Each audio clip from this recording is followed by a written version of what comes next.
All right, everyone. So, welcome back to our second session of Esper Genesis. During session one, you all found yourselves aboard the famous battleship, the Eos Keldor.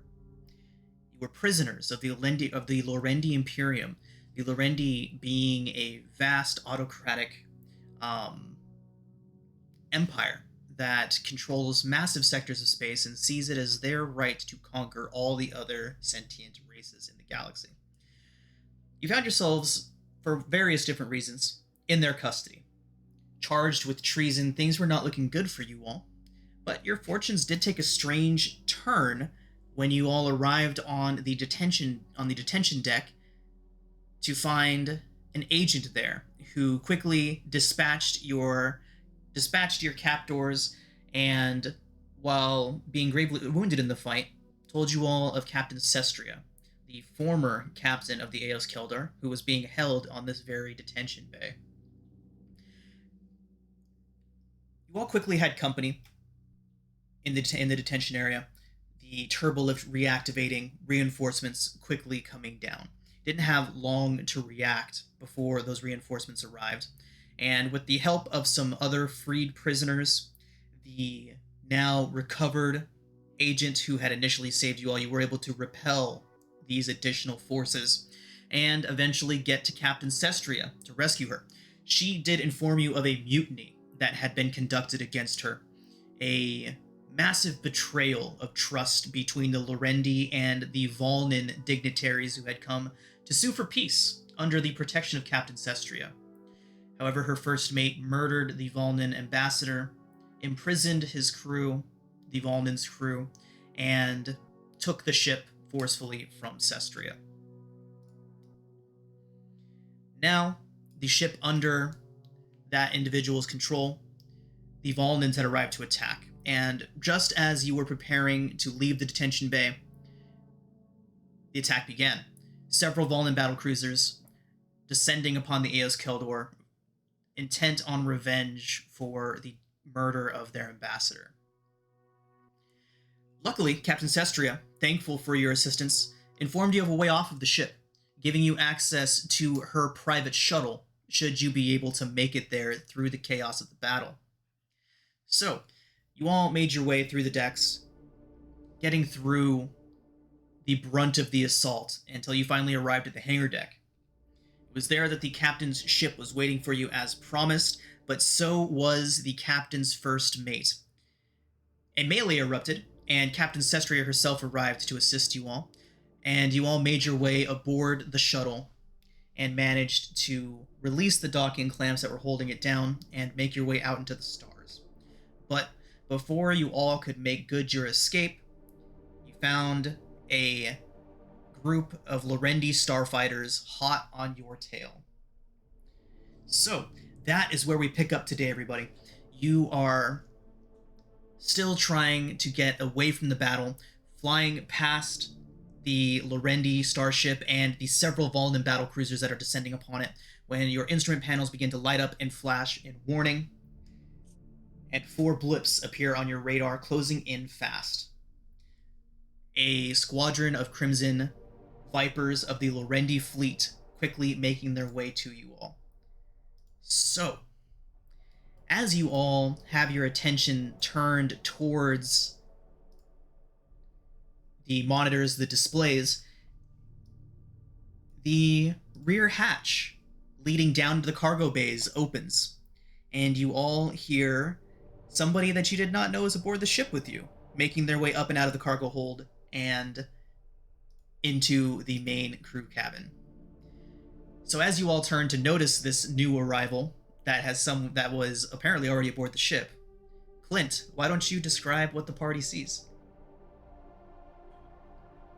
You would see what looks for all the world like the most stereotypical, traditional cowboy from any movie you'd ever seen walk through, excepting that the parts where skin would usually be are polished metal with a big red visor, clearly visible instead of eyes. No mouth, no nose. Just the visor and a cowboy hat.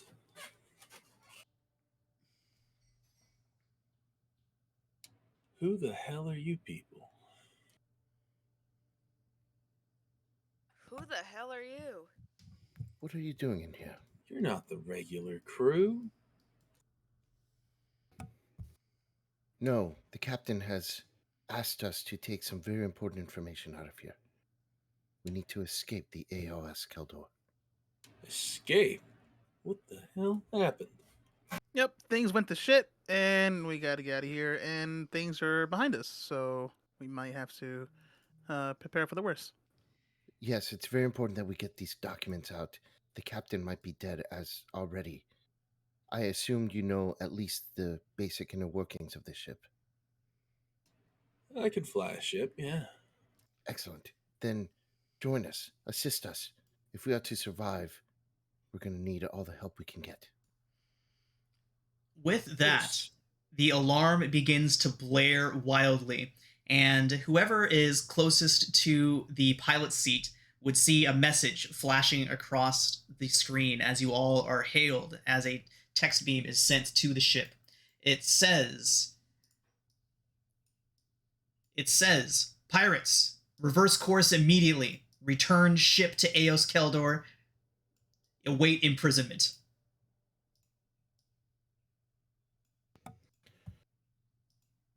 Well, that's not good.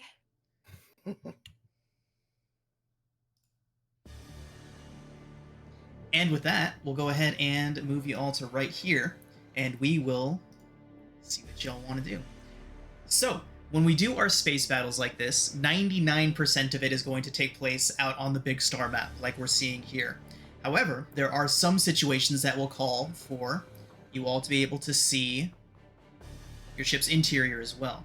That is what the left-hand side view is for.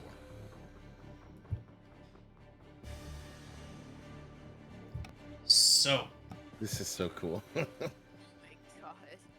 I love this. Yeah? My brain. all right, everyone. So, we have something else going. What is happening? There we go. Okay, so Starship Combat. It is definitely the most unique aspect of Esper Genesis, and we'll just go ahead and dive right on in. So, we need everyone to pick a crew position. There are 3 crew positions that are normally available, and a couple of optional ones. The 3 that must be filled are pilot, gunner, and technician. We can have multiple gunners, we can have multiple technicians, only have 1 pilot. If we find ourselves in a situation where we have all of the positions filled, but we want additional assistance piloting, there can be a co-pilot. So, various things are based off of the crew members' skill abilities. For example, a lot of it comes from the pilot. For example, your piloting maneuver check. When you're looking over the maneuvers, you'll see a lot of reference to piloting maneuver checks.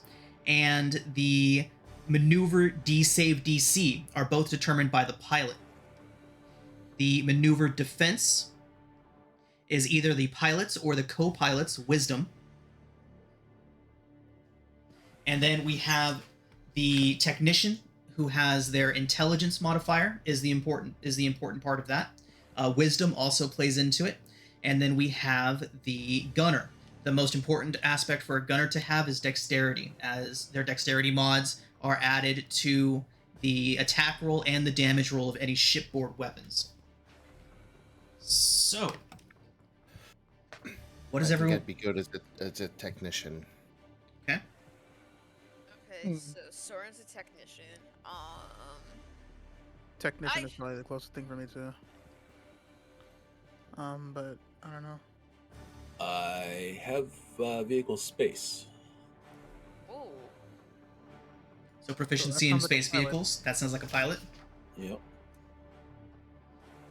Looks like you're the gunner. Yeah, I'm the gunner. Yeah. Okay. So, let's go ahead and get your character sheets open, and we will head on over to the starship part. Can I just pull out a Glock out the window? I don't think I could do. I don't think there's much hanging out the window in space. Roll it down. I was gonna ask the same question, so I'm glad you said it. Okay. So, fill in the appropriate modifiers. We're going to ignore Captain for now. And so, the pilot, that'll be Clint. Go ahead and add your dexterity and your wisdom modifiers to that slot right there. They all use wisdom. That's probably not good for Clint, but we'll get there. Not me either.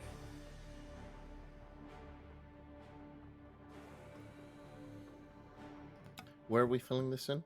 On our own character sheet? Yep, Or? everyone's will be the same. Yeah, okay.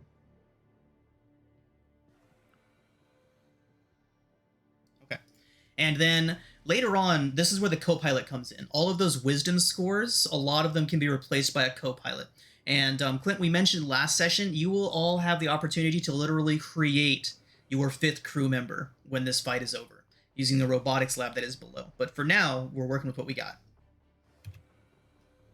So that'll be able to fill in any of the gaps that we're missing, like a wisdom, high wisdom, or anything like that. So, Soren, what is your intelligence modifier? 2. Okay. And your wisdom modifier? 1. 1. Okay. Go ahead and get a scratch sheet here to keep track of all this for y'all.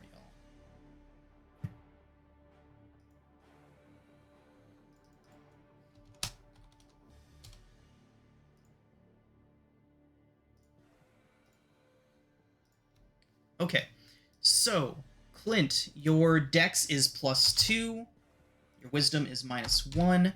We have Soren with a int of 2 and a wisdom of 1. Is that correct? Yep. Okay. And Denny, you said you were also going technician? Yes. Okay. So int and wisdom mods. 3 and 3. 3, nice. 3 and 3. Ooh. I'm not adding my proficiency to either of those, am I? No, those will get added in other sections, like when we're doing the piloting maneuver check.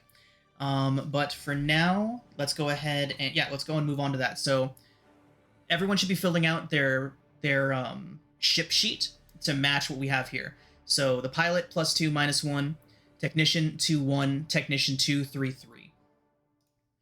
And then piloting maneuver check.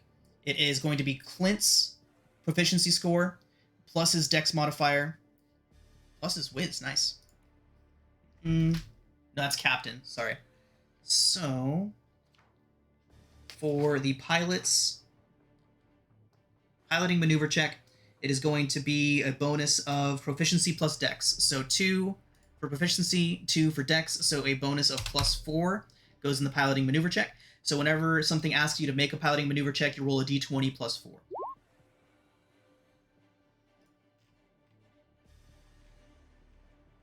Are you dropping all the maneuvers in there? Yeah, for easy reference. Nice. Okay. Maneuver defense.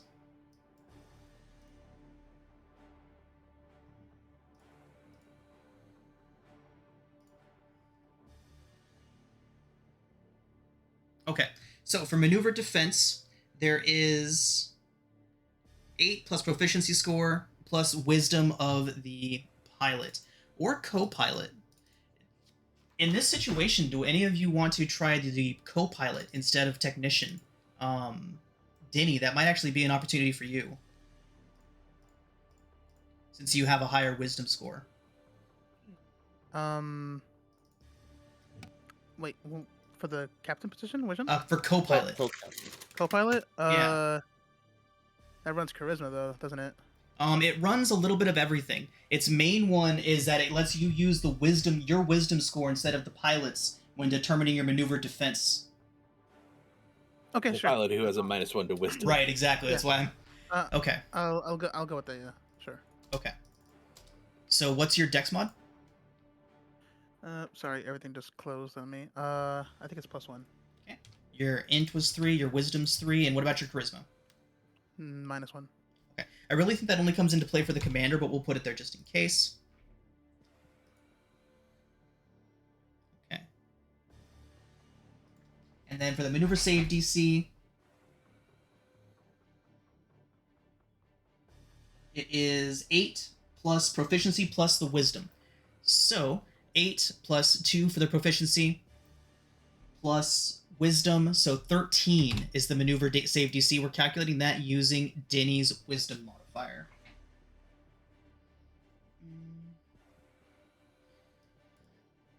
And then we have... For maneuver defense? For maneuver save DC. Oh, for maneuver save DC. Oh. Soren, what's your wisdom? 1? +1. Okay. Okay, yep. So Captain and Commander only come into play in capital ship combat. We won't be getting to that for a long time. Okay. Okay. Intercept speed on your current ship is 6. Sensor range on your current ship is 14. Initiative bonus is the pilot's dex modifier, which is +2. The ship does have a star drive if you don't want to click that little box. And then armor class is another interesting one.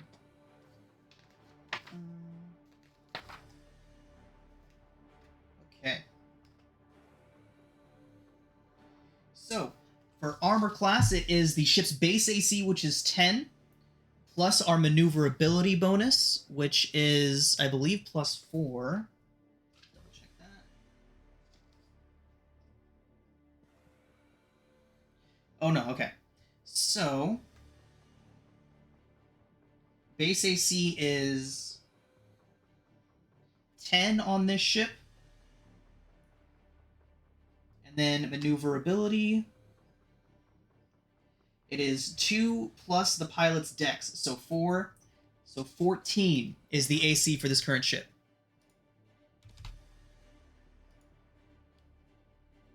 Base armor class 10. So the maneuver bonus is 4, and then... The maneuver bonus is +2. Gotcha. That is listed on the starship's sheet itself.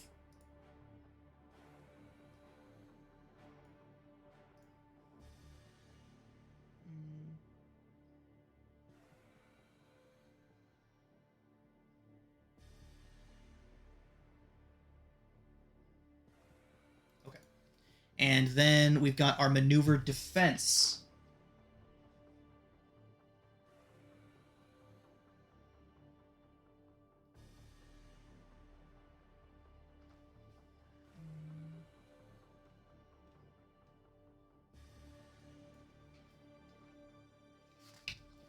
It's funny, I literally spent the last week poring over all of this so I could figure out and get this done quickly, but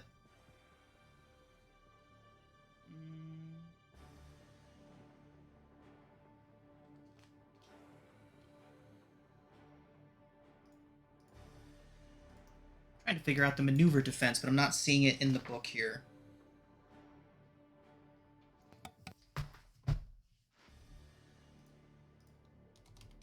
We just need the base number, right? Trying to figure it out right now. Okay. So maneuver defense, I think we do just need the base number, yeah. So let me see if I can find that.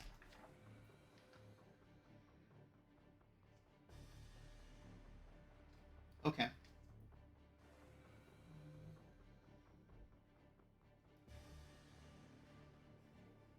Efficiency, pilot's wisdom modifier, captain's charisma.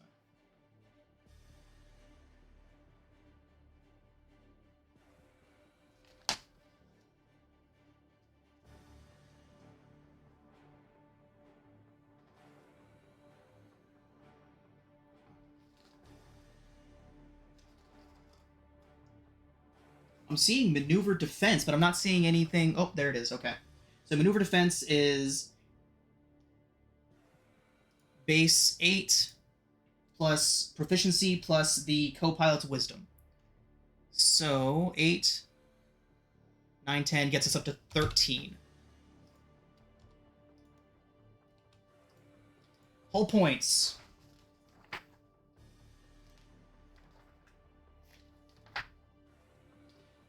So we have our base HP for this current ship is 22, and then we're going to add Technicians Int Mod. So 2 times Technicians Int Mod. So Int Mod is 2, so 4. That gets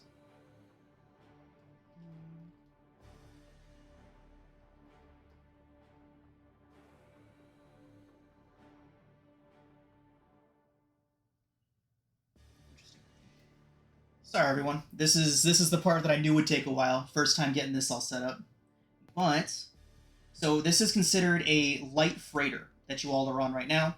So it is going to be 5 times 2 plus 22. So 32 is our hit point total for this ship, or hull point. Nice. There is no damage threshold for this ship. Structural integrity for the current ship.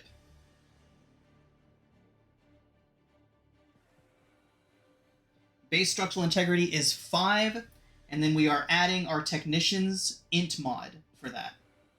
So 7 is this ship's base AC, or this ship's structural integrity. What? Whiz mod on the sheet.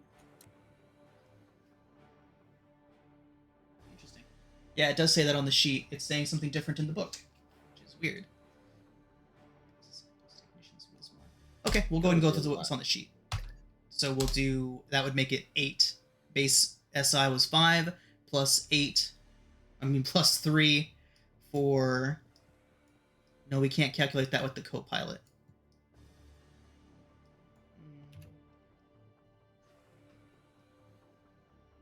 Yeah, it's weird. It says Technician's Wisdom modifier here as well. Okay. So... let me check something. I think that there was a clause for co-pilot that allows the co-pilot to perform a technician's role as well. So let me check that real quick.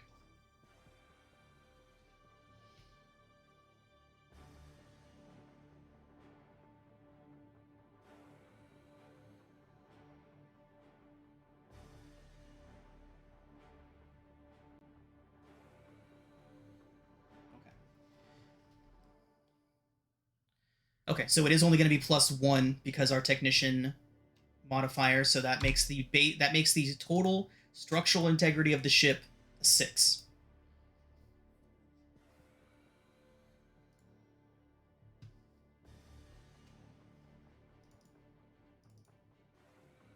And now we get to weaponry, I believe. It's okay. If we ended up needing 8, then everyone can blame me. Okay. The commander's shuttle has 2 cannons on board. So we're going to add those both up. And we only have 1 gunner currently working, is that right? Yes. Okay. So 1. Number 2. This is a quad cannon. 2 of them. The range on the weapon is 8 units.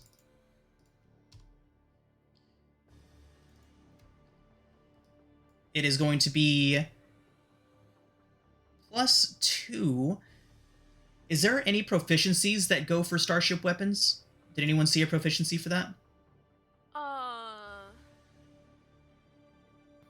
don't think so. Yeah, it didn't seem like it. Okay. I don't know if this counts though, but I do have proficiency as well in space vehicles, so... Okay. Oh, do you have a better dex than me? I have a +2 dex. Oh, so we're equal then. Yeah.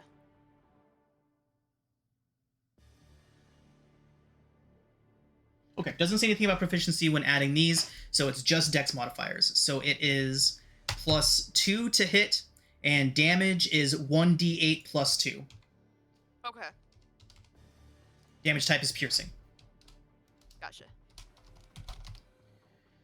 Okay, everybody, so here is... I'll go ahead and just show this to everybody right now. Everybody's journal.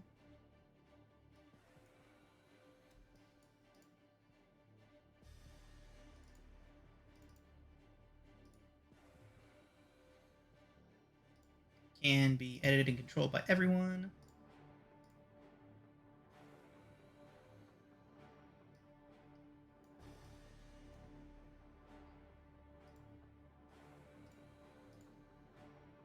There we go.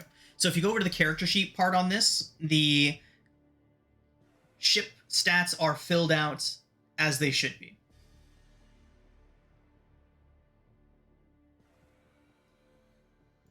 So you can either reference this for your ship or put it into your own character sheet, whichever is more convenient for you.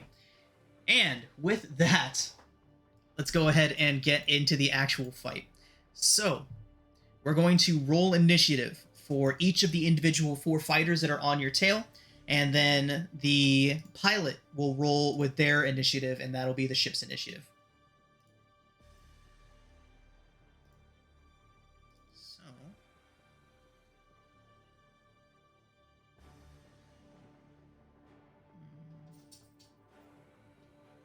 okay. So, pilot, let's go ahead and see a d20 plus 2 for your spot in initiative. I don't actually. Let me check. Let me try something real quick. Nope, that didn't work.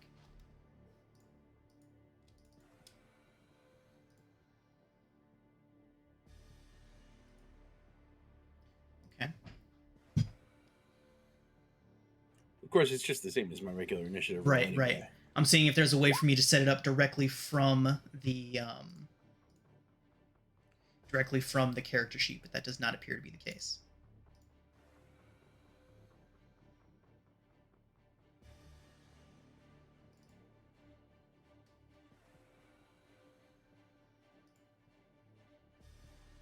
All right. What did we figure out the ship's total hull points was? 32. 32, thank you. And structural integrity was 7? 6? 6. 6, thank you. 6, alright. I had 7.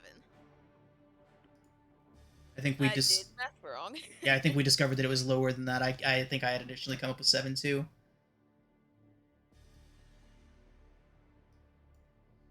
Okay.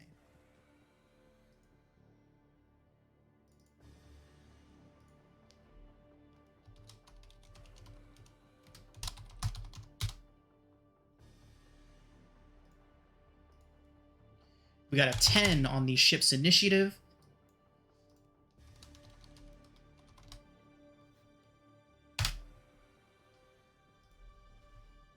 Okay. So, just a quick refresher. On your turn in initiative, the entire crew gets to act. These shuttles, these starfighters that are chasing you all will act a lot more like just standard NPC enemies that you're used to seeing. They have their own structural integrity, their own hit points, and everything like that. If you all see your ship on the map, the red bar is your structural integrity, the green bar is your hull points.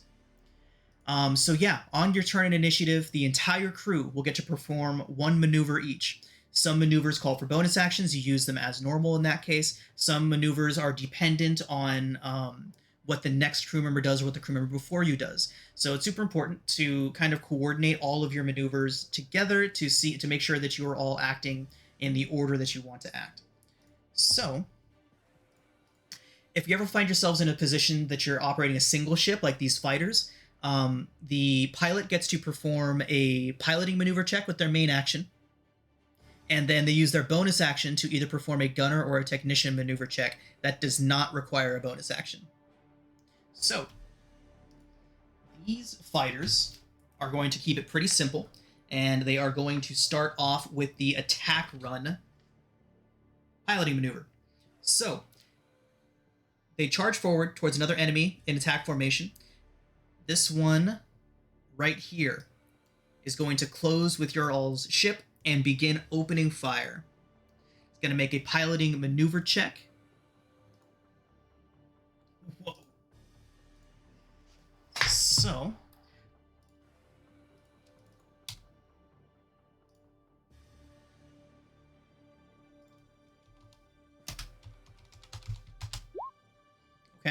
And when they do that, it is against your piloting save DC, which we determined earlier on your ship.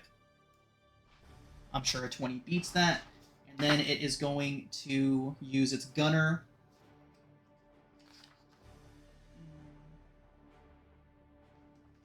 Gunner piloting maneuver to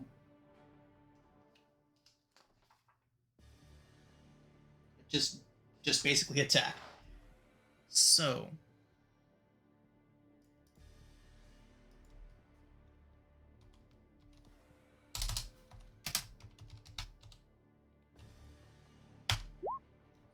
$22 to hit you all. That is a hit. So essentially what just happened was the pilot gets to make its attack, its piloting maneuver, and then use its bonus action to make a gunner maneuver because it is a single pilot ship.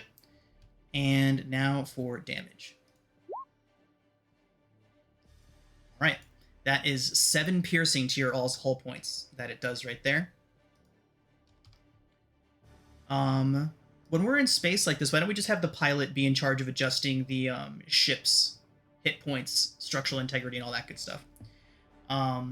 So yeah. Your ship bleeds. Right? I think I can actually change that to be sparks. That'll be cool. I'll do that. All right, next one coming up. Doing the same thing. Going on its attack run.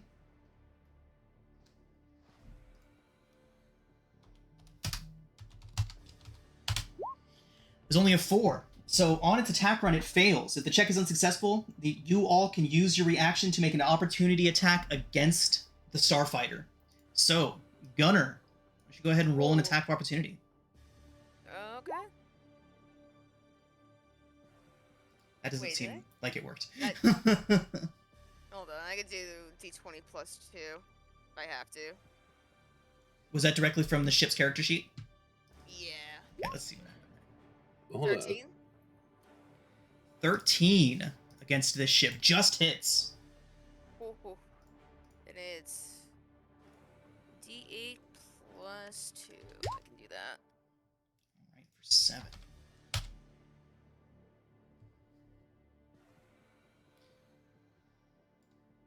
Wrong ship.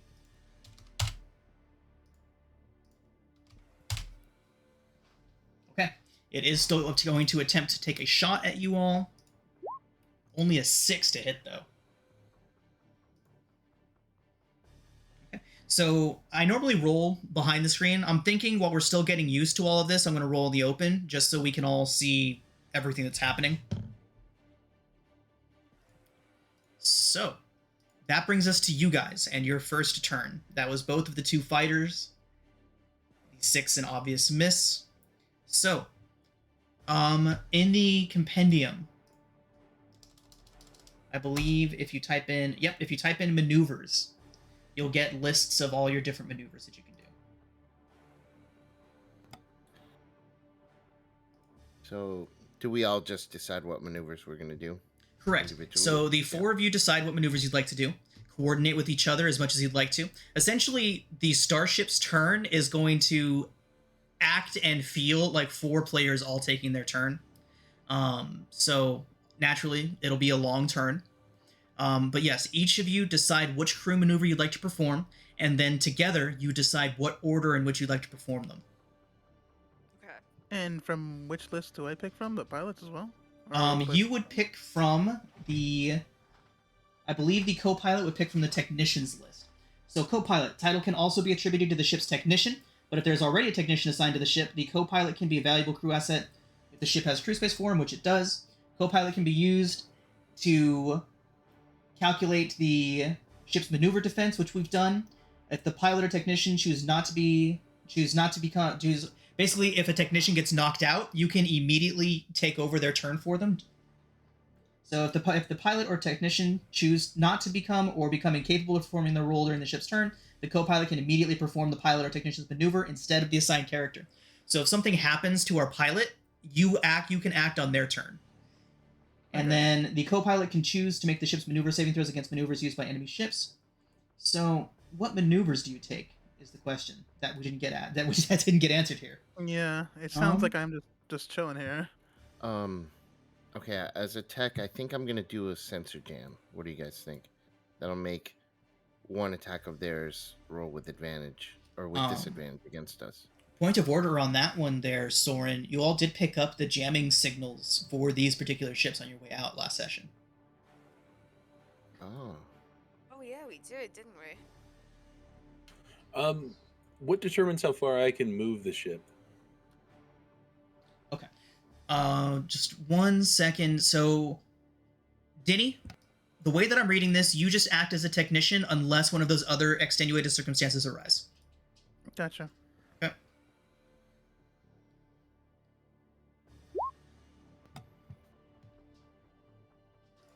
Yeah, I'm good with the sensor jamming for one. What was your question, Clint? What determines how far I can move the ship? The ship's base movement speed. So, that is 6 units. Okay. Oh, is that intercept speed on the sheet? Correct. Gotcha. If we're moving slow enough to be on a map, that is intercept speed. Do we want to try to run away or fight? Earlier, it was established that these ships are considerably faster than you all. There would be no escape. Gotcha. So I think I'm gonna try to do the opposite. Where was it?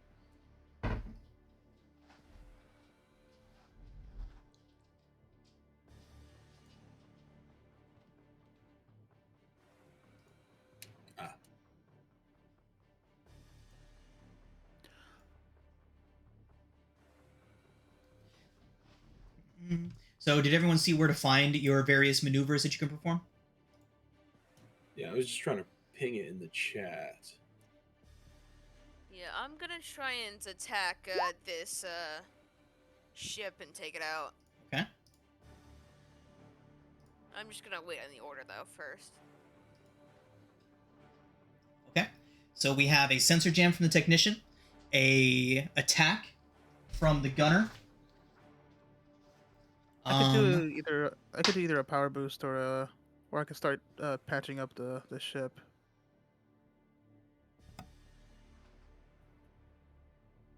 I think patching up is probably a good idea. We did take some structural damage. What do you guys think? Yeah. How do I ping maneuvers? I think what we're doing right now is just literally copy pasting the text into the chat. What do you mean ping it though? Well, to put it in the chat, but Okay. Yeah, I think we're just copy pasting it. There doesn't seem to be a solid way to just move it on over there. I'm gonna try braking maneuver. Braking maneuver, nice.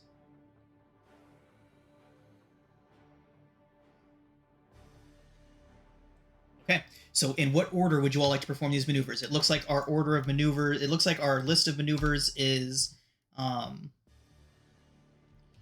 sensor jam, We still have one more, right? attack, and then jury rig. Was that the one you were going to be using? Yeah. Okay. I think the jury rig should go last in case we take a little more damage than like while we're moving. Yeah. So jury rig last. The jam we could do first, I guess, because that's just a defensive thing. Okay. So So- jam and the pilot's maneuver. Yeah, then I could go third. then Yeah. Jury rig. The attack and then jury rig. Okay. So you attempt to start turn or sensor jam first. You attempt to jam the enemy's targeting system, make an intelligence check against the maneuver defense of the target. Next attack roll against the ship is made with disadvantage. Which one are you going for? The one that's closest to us. Okay. Yeah.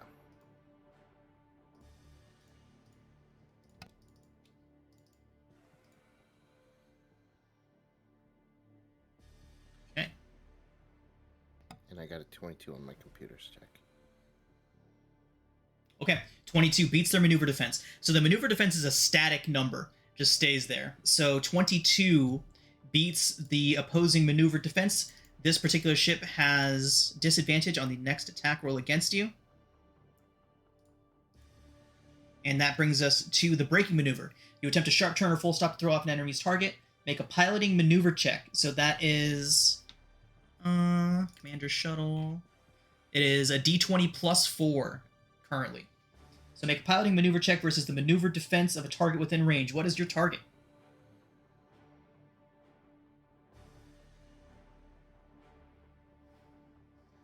Clint, target for the breaking? For the... Don't do this one because this one's been jammed. So either maybe Sorry. this one or one of the back ones. Right, I have to pick one. Well, so the range is by sensor range, I imagine? Or? Correct.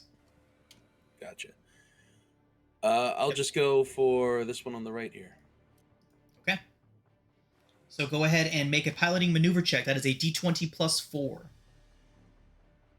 against its maneuver save DC, or its maneuver defense, sorry. 21 smashes its maneuver defense, and the shuttle pivots on its axis, making a sharp turn. The other ship flies right past it, barely able to catch you guys. So yeah, both of these ships have disadvantage on their next attacks against you. That brings us to the attack. So doesn't get much more straightforward. Yeah. If only all the abilities could be that easy. Yeah, that's a miss from 10, I think. A 10 does miss, unfortunately. Yeah, here's what it is. And then, I guess, jury rig, right? Yep, jury rig is up next. Which would... So, you do a quick patch on systems that may have been damaged during combat. Make a DC 14 Wisdom Mechanics check. Excellent job for our engineer. If successful... Oh, no! Alright. Well, that doesn't work. Yeah, I'm still trying to figure out where everything is. Okay. So yeah, it's interesting. Some of these things are done directly from character sheets, others are done directly from the Starship sheet. Okay.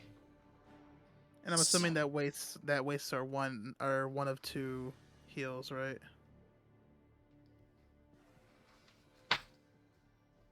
Because it says you can only use jury rig twice until you fully repair the ship.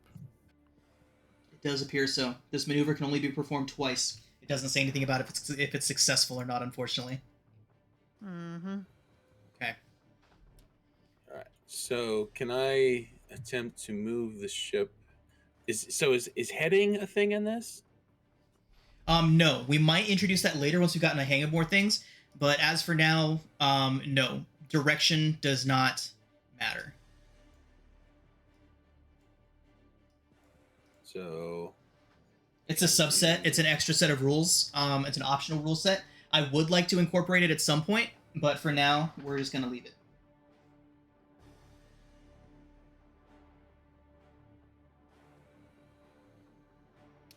Okay. Well, I think I'll move the ship there.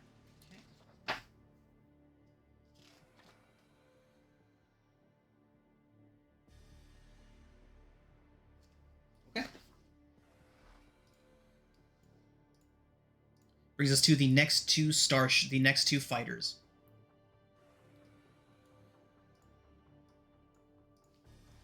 Literally just said movement doesn't matter, but it makes my brain feel better when they're pointing in the right direction.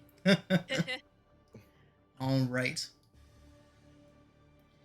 So...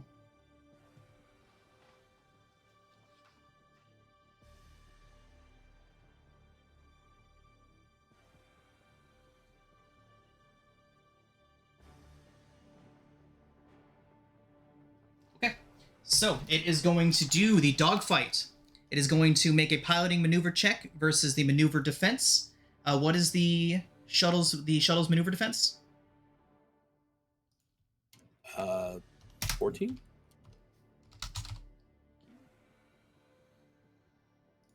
$10. It says Oh, here 13 on actually. Oh, why does it say 10 on the commander shuttle? Maneuver defense. I'm seeing 13. Yeah, I think the character sheet is wrong. The commander shuttle. The commander shuttle sheet is definitely wrong. It's not filled out all the way. Use the full character sheet one. This one right here would be the one to use. Okay, perfect. Everything on there is filled out. Okay. Man, they're rolling really high. Okay. Oh, damn. Attack rolls against the target are made with advantage until either the end of your ship's next turn or until you perform another piloting maneuver. So until the end of this starfighter's next turn, attack rolls against you all have advantage. Luckily, 2 of the fighters have disadvantage.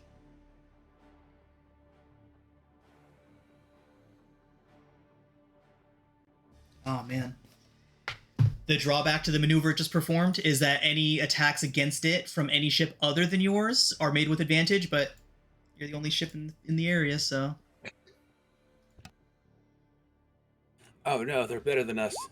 17 to hit. That does hit your ship's AC. Another 3 points.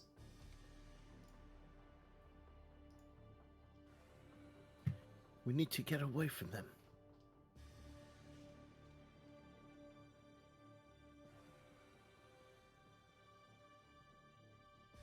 Okay. This one's going to do an attack run. 11 does fail. It will have disadvantage on the attack against you. Oh no, sorry, wrong one. You all get an opportunity attack against it. Nice. Do it up, Gunner. 19 I hits. pressed the wrong button. Ooh. Didn't expect that to hit. That's 4 damage at least. Brings us to the next set of Vipers, who, you know, they are attack fighters. They're just going to continue doing attack runs for now. 11 is a fail. Opportunity attack against it. Is it with what's the attack range on the autocannon? 8.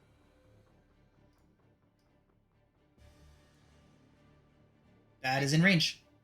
All right. I'm going to switch this to 1 unit real quick. Natural 1. Oof.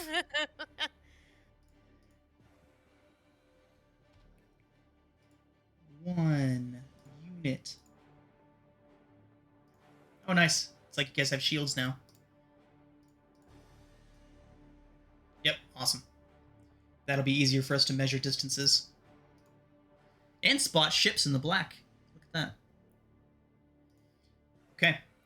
Next one, same maneuver.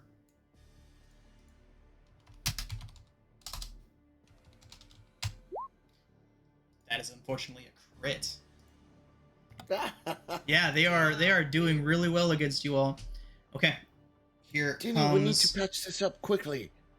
Okay, Otherwise, we're so... going to be floating in space with I scraps can't of find muscle. any tools. I don't know where anything is. Okay, so structural integrity. We are about to hit something called a system shock. When a ship takes a critical hit, in addition to taking the additional damage, the target's technician must make a system shock roll, which is an intelligence saving throw versus the attacker's maneuver save DC.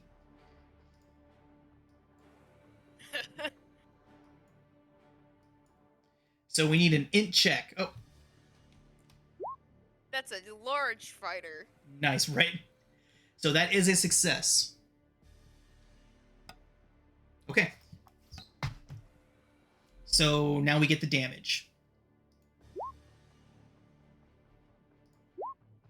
No. That is 11 points of piercing. Oh my god. Yeah, it's huge. We're in trouble. Yeah, we are. Are all those lights supposed to be blinking like that? All right. Back to the ship. Back to you all. Defense didn't work. Let's try offense. I That's can what- do Try that. and work on our pinpoint targeting systems to try and at least destroy the one that's already damaged. So that's what I'm going to try to do. Okay. Pinpoint targeting. Alright, I'm gonna attack after pinpoint targeting. Okay. I think I'll start off then with attack run. And I will use my session inspiration for that roll. Okay. I'll go for another heal. Okay. So what's the order? I think a good practice will be to do something like this. So we know all our options. We have pinpoint, we have attack run, we have Attack. jury and rig, and then we have attack. Let's do the jury rig first, just in case they get an attack of opportunity. So we're healed. Again, we're cushioned against it if anything. So maybe the jury rig first, then the pinpoint, and the pinpoint's gonna go to this guy. Okay. Okay. And then the 2 attacks after. Yeah, then attack, run, attack, maybe? Yeah. Good idea. Okay. Okay. So jury rig, pinpoint, attack, run, attack.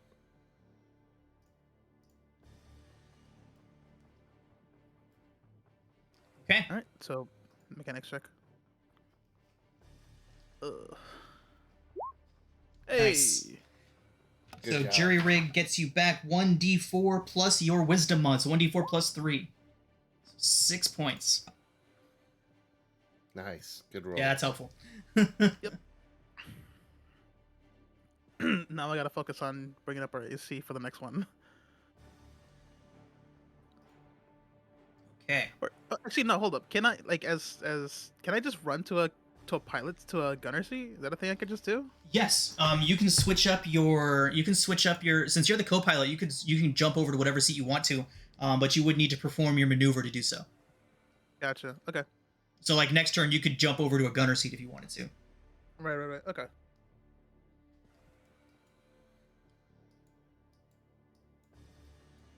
Okay. So the D4 was a 3 plus what? 3? It was so it's 6 total whole points you all got back just now. It's definitely not small. Okay.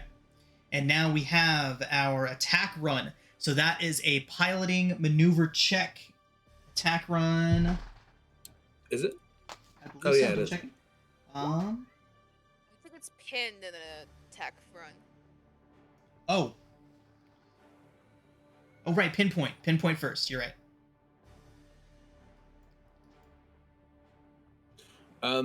Should I make the general assumption that piloting checks are dexterity based? They are. So if you check out that sheet, your piloting maneuver check is +4 because you get to add your proficiency since you're proficient in space vehicles. Oh no! Do I get to add my proficiency too, since I have a space vehicle proficiency? You know, I would assume so. Anything that involves a maneuver, Okay. anything that involves a starship check, I would assume so. Yeah. Okay, so then I think it would be +4 maybe, because I have proficiency for the cannons. Okay. Yeah, we can do that. Oh, that wasn't intended as my actual roll, but I'm fine with keeping it. Is that it's just a vehicle space roll? Yeah, I know. I clicked on it because I was changing the attribute modifier to dexterity, but that's fine. Go ahead and roll again. It doesn't have everything in there properly. So it's a d20 +4. Piloting maneuver check. Ah, Oh, nice. well, same thing. The universe balances itself. And you performed the pinpoint. Yeah, I think Soren said he's going to use the session inspiration for a Yeah. 23. You did, I yeah. use the session inspiration. Yep. Okay. And it's going to be against the Oh, injured pinpoint targeting was. Okay, so that's going to be Denny doing the pinpoint targeting. So intelligence computers roll.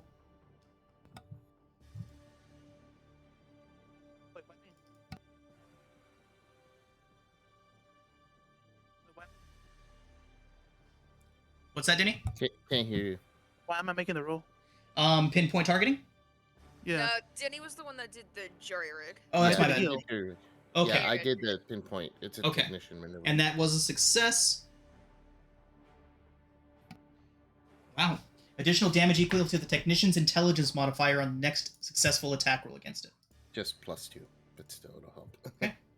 And now for the attack. Alright. 13. Oh, they did get to make an opportunity attack against you all, unfortunately, because of the failed maneuver check. 10 does miss, though. Thank God. Right? This is fucking stressful. Yeah, but this is why I think the jury rig first was Yeah. helpful here in case we got hit. Okay. 8 piercing. So 13 just hits. Go ahead and roll damage. Ooh. And then plus 2 to this roll. Oh my god, Ooh, 13. nice. Very nice. Damn, that was good. Yeah, That was more than the crit we took. Yeah. That fighter Nice. drifts off into space, smoking. You can still see on your sensors that it is still technically intact, but it is out of the fight.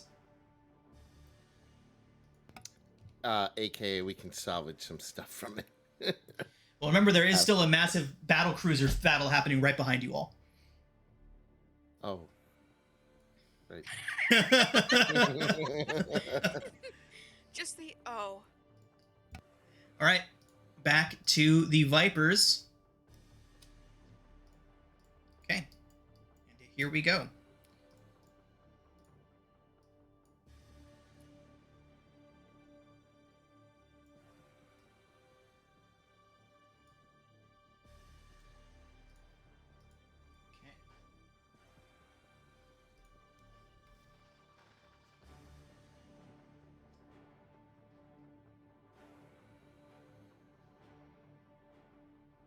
Okay, this one's also going to do a dogfight.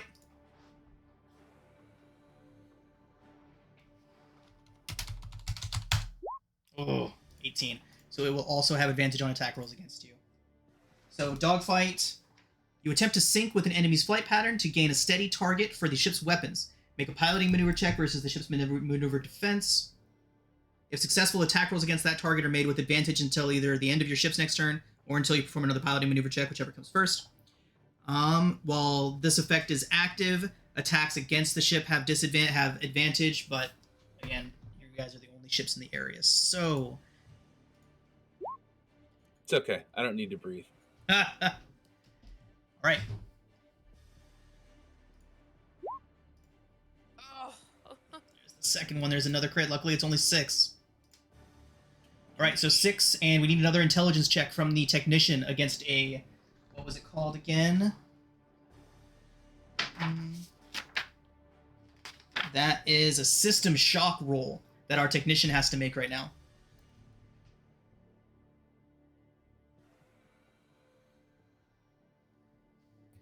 Sean, quick question. Uh-huh. The jury rig says it can only be performed twice. Does that, for the jury rig, does that mean twice per person or twice total for the ship? Let's take a look at it.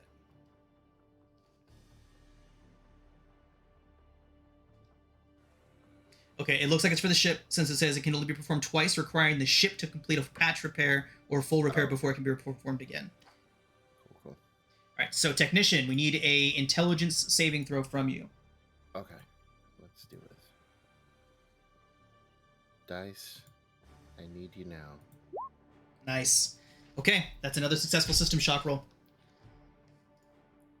Thank goodness. Let's do the next Viper. This is so tight right now. Right?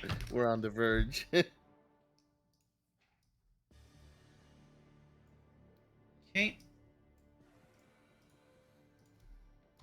It is going to make a attack run. And fail. Opportunity attack from you guys. Nice, that's a hit. That's Okay. 5 damage though. Next one's doing the same thing. It will have disadvantage on this roll. So if we had another gunner, would we be attacking twice every Yes. time?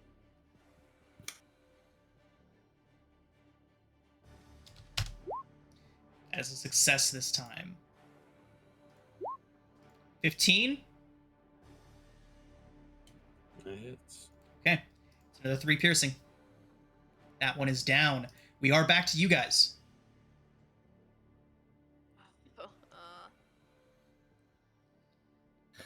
Okay. Oh boy. I want to We are- shout we are over in to trouble. Den, take over. And I want to go to the other gunner station. Do we want to get away? I can try and do a power boost. I'm not really good at it, but it'll think- increase our movement speed. For long enough to get away? it'll boost it by half, so by half our speed. It'll increase our ship speed by half. And we Can can two try people do a power boost?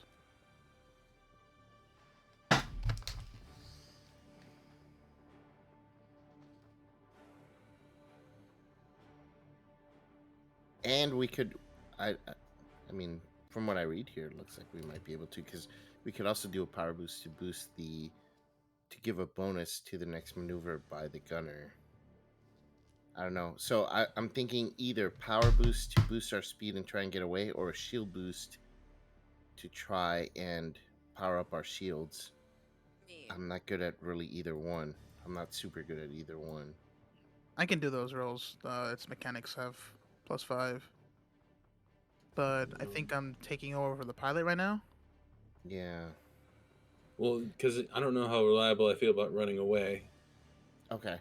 I could also just give us more damage bonus with more pinpoint targeting if we're going to go offensive.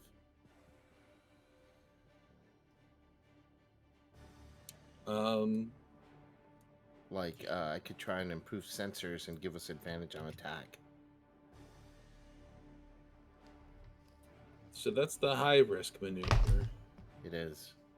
We are on the verge here. Yeah, I can try and like target some of their stuff, I think. And then see if I can take out something.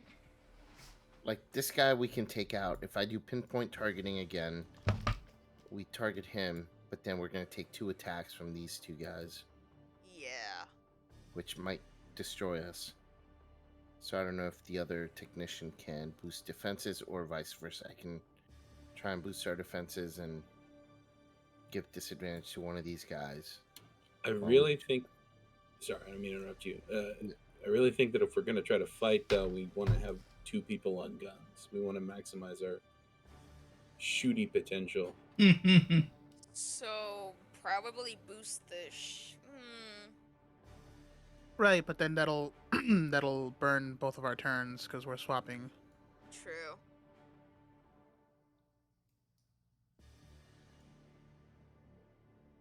So maybe going the defensive route, we try and attack this guy and destroy him. I can try and give this guy disadvantage. This guy's already got disadvantage, is that right? Not anymore. End of his turn. Oh, shit. Oh, end of its turn. Its turn ended, so it no longer has disadvantage. Oh, I see. The 2 technicians can then try and give these guys both disadvantage, ensuring we don't get hit, while the gunner shoots this guy. Go the safe route, or we could go aggressive, pinpoint targeting, ensure we kill this guy, and then hope for the best and try not to get hit by either one of these. Okay. In that case, I think I won't switch positions and I'll try evasive action. Okay. Alright, in that case, I'm gonna attack after pinpoint. So Okay. pinpoint this guy? Yeah. Okay. Pinpoint it is, so I gotta make a computer. And what's our 4th maneuver? Yeah, what am I doing? Am I doing am I also doing No wait, am I doing shield boost or what am I doing here? I would probably do shield boost. Okay. So it's a mechanics roll. The Just for pinpoint future reference, Soren, let's go ahead and make sure that we're doing these in order. Oh, I'm sorry. Oh. No, it just makes more sense that way, I think. Okay, yeah, that's fair. So, evasive action, pinpoint, then an attack, and then a shield boost. Yeah. Evasive, pin, attack, shield. Yeah. Okay. So, evasive action, you go ahead. Yeah, so that should give all 3 of them disadvantage. Awesome. So, you drastically alter your flight pattern to confuse the enemy's targeting systems. Choose 3 enemy ships within range. Each target must make a dexterity saving throw. What? Each target must make a dexterity saving throw against your maneuver save DC. Okay, so this is something for them to roll. On a failed save, attack rolls against your ship from that target are made at disadvantage, either until the end of your ship's next turn. While the effect of this maneuver is active, attacks made by your ship's gunners are made with disadvantage, unless they spend a bonus action and make a successful wisdom saving throw versus your save DC. Alright, so we might have to reorder that. Yeah, that probably would be a better way to reorder it. Yeah, fair enough. No, we can. So pin, Yeah, we're still so pin learning. attack So evasive shield. pinpoint attack, evasive shield. Yeah, I think pinpoint attack, evasive shield. Yeah. Okay. So, pinpoint was succeeded with a 24. So that does extra damage, right? Yeah. I think it's +2. Yep. Plus 2 damage. All right. I'm gonna try and attack that. 13 just hits. Yep. And then this +2. That's 14. Wow, that just obliterates it. Alrighty. Okay. And then these remaining 2 have to make dexterity saves.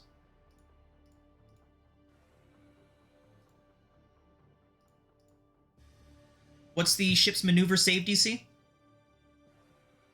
13. Yep, 13.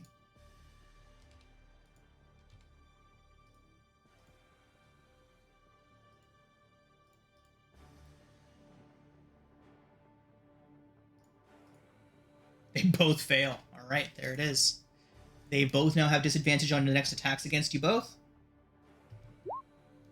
Sweet. Who wants to see a trick?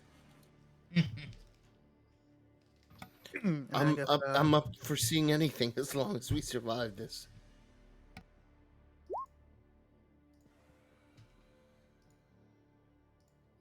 Okay. That's with the shield check.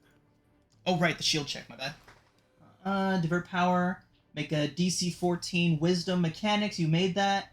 Until the start of your turn, your ship's AC is increased by 2. Nice. So the ship's current AC is 13, if I remember correctly. Yeah. So AC is currently 15.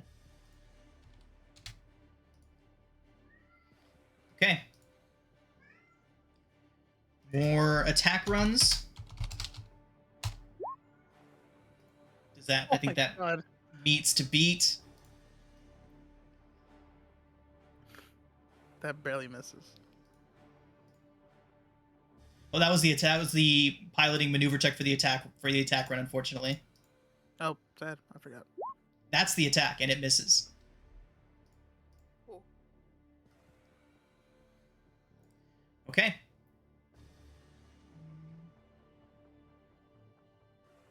Looks like we're back around to you guys again. There's only 2 fighters left. Oh, thank God. Still not out of the woods. I mean, I'm almost tempted to do the same thing as the last turn. I agree with you. I think that might be the safe route. Fair enough. So that was this set of maneuvers. Yeah, pinpoint attack, evasive shield. Yeah.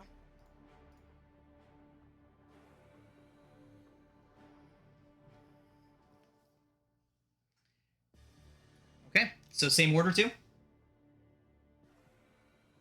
I think so. Yep. Okay, Soren, let's get your computers check. Oh no. Ah, Oh. damn it. At least there's I no was due for a fail.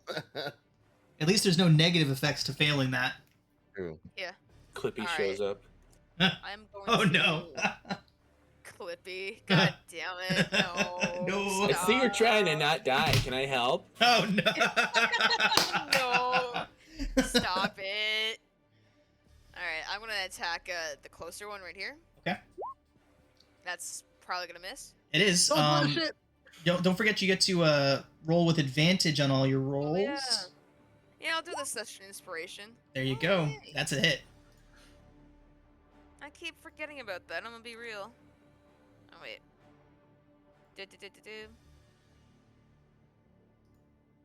I pressed the wrong button. Nice. Okay. And now we have evasive maneuvers. They both make dexterity saving throws.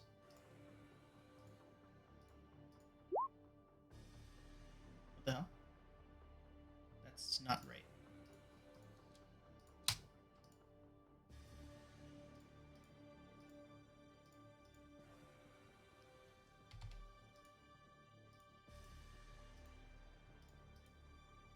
Okay, 1 success, 1 failure.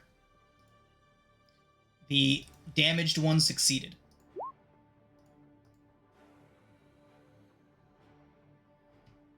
And now we have a shield boost coming up. Mechanics check from the technician.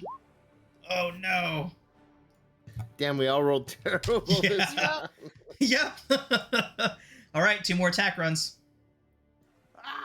Yeah, it's so bad. I have fear for you all. All right, here's the first attack run. This is the piloting maneuver check. That is a fail. Those do hit, unfortunately. What's that roll Sorry, for? my bad. I heard wrong. Sorry. My bad. 7 jumped the piercing, gun. everybody. We're down to 1. Okay. The one with disadvantage. You can probably shoot out the window now if you want. All right, everybody. That last evasive action just saved your asses. That 15 is a 6 as it has disadvantage on this attack roll. Back around to you guys. Oh my Oh god. my god, we're so screwed. We are. 100%. I mean, do we just try it again? Just Yeah. the same order? Try it again and cross your fingers and hope for the best. And just pray to Jesus? I don't know. All right, so the same pinpoint attack, evasive shield. Mm-hmm. Yeah. This was fun. This was fun.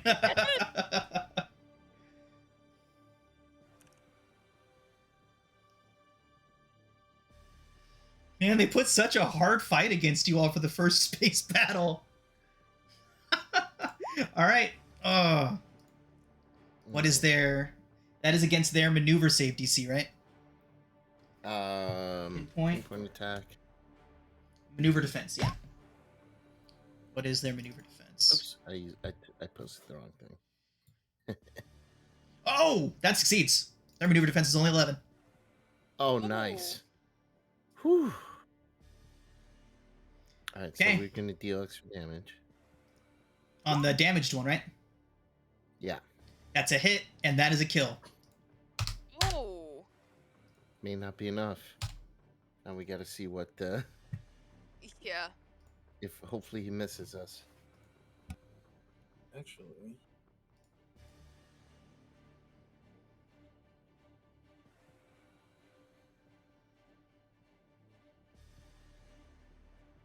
Okay. Actually, instead of evasive, now that there's just one of them, Okay. I'm gonna do a hard about face. I'm gonna try another braking maneuver. Okay. Oh.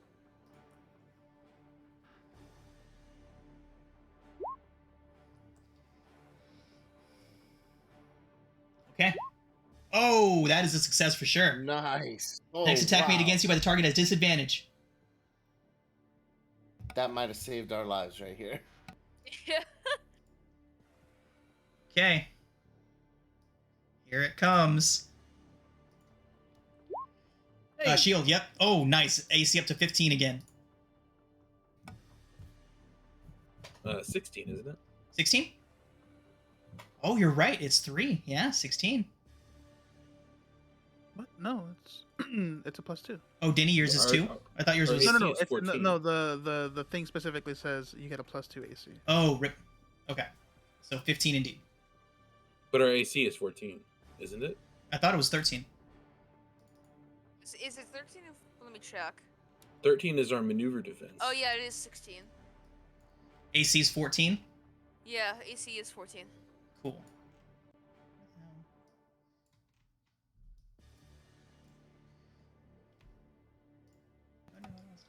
Okay. Go ahead and set it to 16.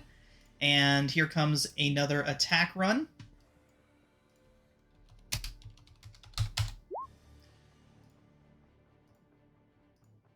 Oh. Come on. No, but we're 16, right? This is an attack run. This is Oh. its Yeah. piloting maneuver check, so it would be against your maneuver defense, which I believe is only 13. 13. So if it hits you, it does extra damage, but it is at disadvantage, so good luck, everybody. 9 is a miss. Oh my god. Oh. Covering your face. I think I literally heard you covering your face.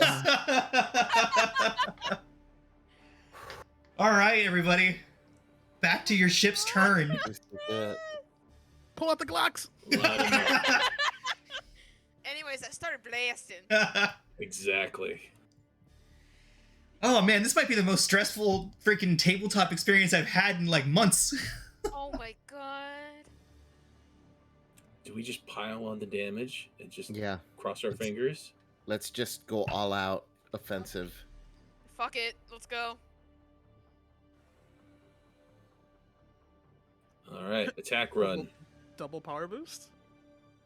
Double power boost. We're gonna decide it all in one roll, baby. Here we go. Okay, so wait, how are we doing this? We're gonna attack run. Attack run means that they get a opportunity attack against you if it fails. Oh wait, does it say that? Yeah.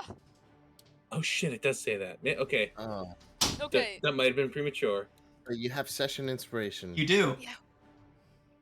So Eric, just as a quick reminder, session inspiration, every game you start off with a reroll on your d20. You get to see the outcome of that. So you like, in other words, if you had always roll advantage on, if you saw 2 rolls, you could pick the better of the 2 with your session inspiration.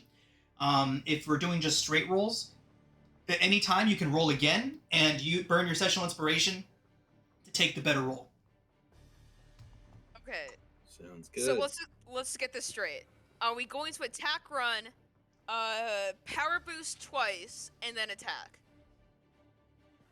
I just want to make it clear so that we all know we're I on the think same so. page. I think it's the I think only way so. we one-shot it. Okay. Yeah. Yeah. Good luck. Okay. Let's do the attack run first. Then let's see what happens. Oh! Nice. Whew. Power boosts.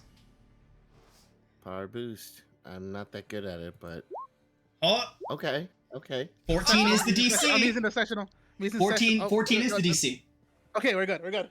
Yeah, we're good. We're good. Just hit.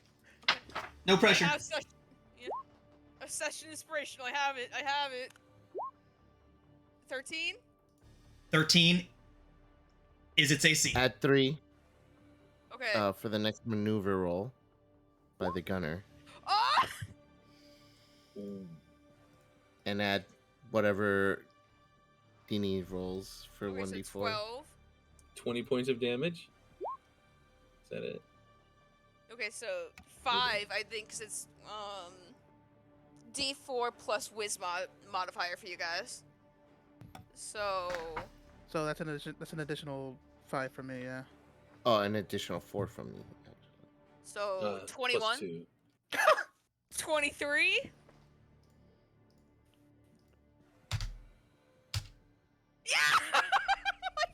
Oh my god! Oh god. Oh. We Oh fly my through the God. explosion. Right. Oh my god. Oh my god. The ship Oh my flies. Yeah, absolutely. The ship flies directly through the path of the explosion. You all can see the light from the explosion flying past you all as you go. As the last Viper explodes, the stream of fire is absorbed by the infinite blackness of space. Behind you all, the ominous sight of the Eos Keldor, 3 Volnan warships surrounding it, is chilling. Whatever just happened, it is a moment of true significance and future events yet to unfold. God. And you all race out into the expanse. Whew. That was so stressful. I remember there was one campaign I did where it was supposed to be like 5 or 6 different fights, and it was like we were at level 15 or whatever. Instead, we just dragged through the entirety of the 5 fights simultaneously, and all of us were almost like out of resources and down to like 2 spell slots each. Oh my god. That was Could've like planned it legit better if insane. Couldn't have made it better if you fudged the rolls. That Right? was Yo. as close as it can be. Yeah, God. That was insane. Oh. Okay, everybody. Let's go ahead and take our break. When we come back, we will level up to level 2. You all can create your android partner, and we will continue on with this adventure. Okay, everybody. So, the battle for the Eos Keldor shrinking away behind you all. Sparks flying, major system damage to your ship, but you have managed to barely escape with your lives and your ship intact. So, path unknown, destination unknown. You all have some time to get to know each other, to spend out here on the float. So, why don't we start off by giving Clint an opportunity to introduce himself a little better. Tell us a little bit about yourself, Clint.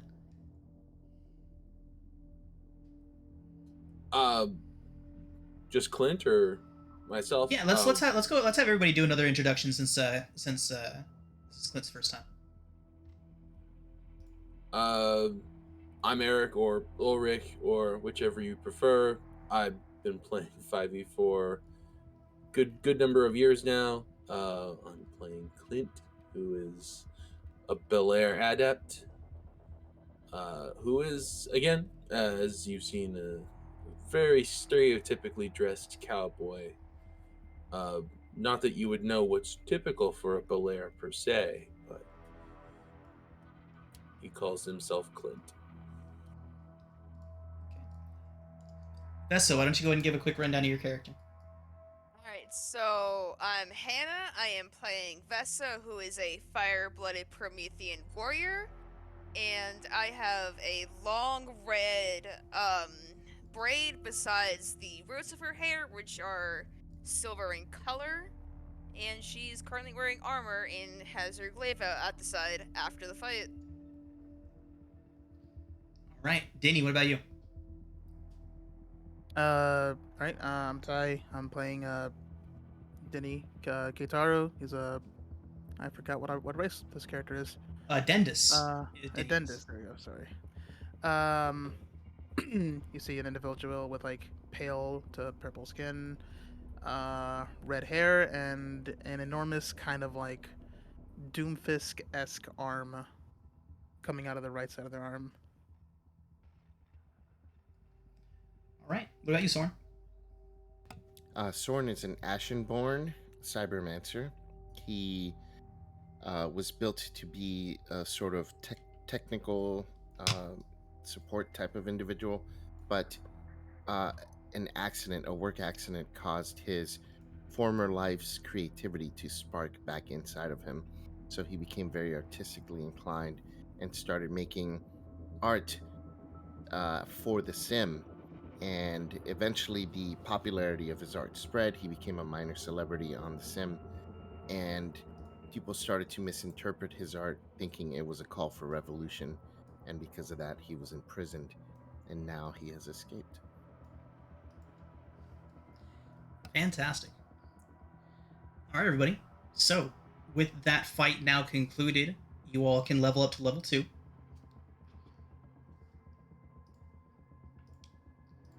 All right. So, while we do that, I offered everyone the opportunity last session to create a final crew member to kind of shore up any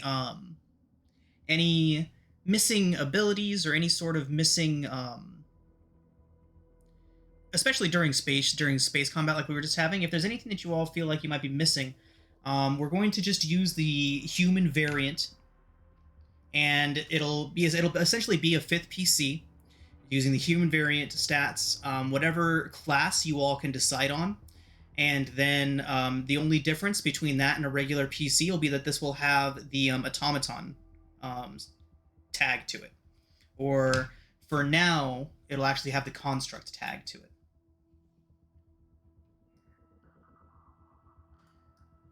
So now that we are up to 4, is that still something you all want to do, or do you want to hold off on that for now?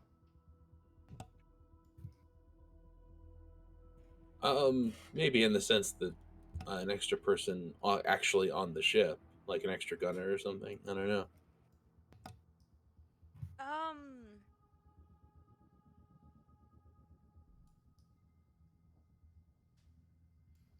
I mean, I'm down for whatever, so. Yeah, I'm down for it. I'm down to make it, but if we want to wait, I'm okay with that too. Okay, so let's go ahead and get our level up taken care of, and then when we finish that, we can see where we stand. Okay. Are we rolling for hit points or take average? Whichever you prefer. Oh, don't do that to me. You do only get one roll if you roll, though, if that helps. I'll roll for it. Luck. R/D10. Okay, so 4 plus 2, so I'm at 18 hit points. Okay.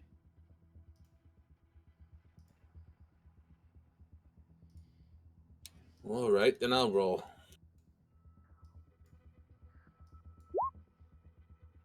Nice.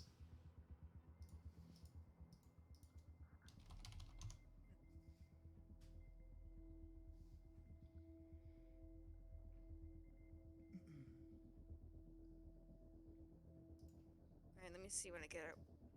2. I think Action Surge? Yeah, it looks like it. Nice, nice.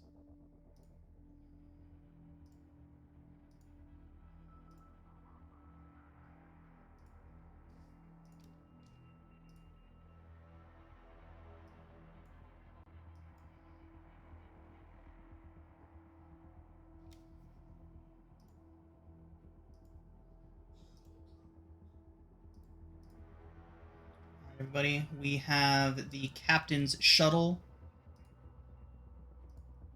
Sheet is officially what it should be now instead of that mess it was before.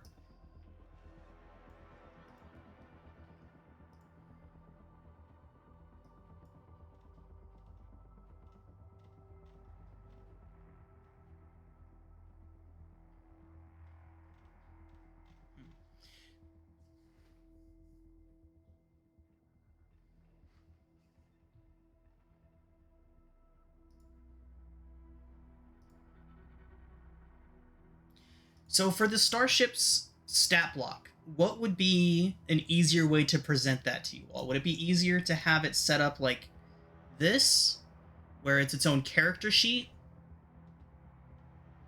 Or would it be easier to present it in like a stat block form, kind of more like this?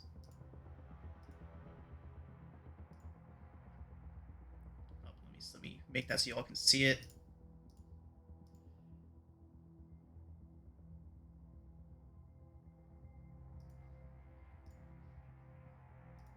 It's more like that.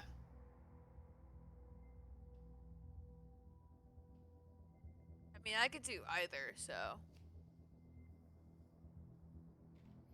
Okay, I can't make both of them and still have it be a unique name. So Right. like we need to decide which one works out better. Does anyone have a preference? No preference for me. I'll vote for character sheet.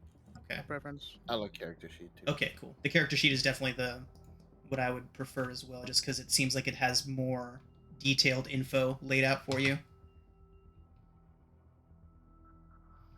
Okay, so that Master Commander's shuttle will be will be referenceable. I'll keep it up to date.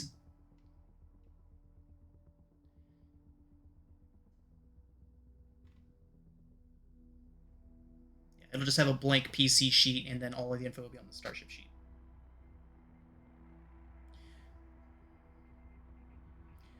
Or you know what we could do? We could use this for your robotic companion. Yeah, I was kind of thinking that. Yeah, that's a good idea. Be like a servitor. Right? Except a little bit more substantial than a floating skull. It makes me think of what's his name in Avernus. Is it Barnabas in Descent? Oh, the barn. Yeah, are you talking about the? The floating skull in Avernus. Yep. I think his name's Barnabas, right? Barnaby. Oh, Barnaby, that's it. Yeah, that's Oh my god. yeah. How is everyone's level up going? Mine's really Almost simple, there. so I'm done. Okay. Yeah, same. Oh, except I do get. You do get them spells. So regaining hit points for your starship. A little bit of an important thing now. So repairing damage. A patch repair takes 1 hour, during which the crew makes temporary fixes to the ship's system.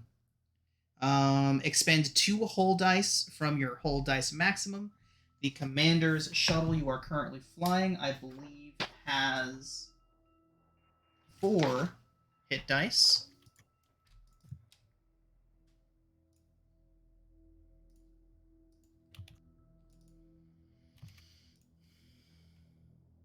I just remembered I needed the language from my race. I completely forgot. I knew I was forgetting something. What was that? Yeah, I just realized I forgot, because with Promethean, I get common and one other language of my choice, and I completely forgot to add Terran as my other language. Which isn't a huge deal now, but I just remembered I needed the language.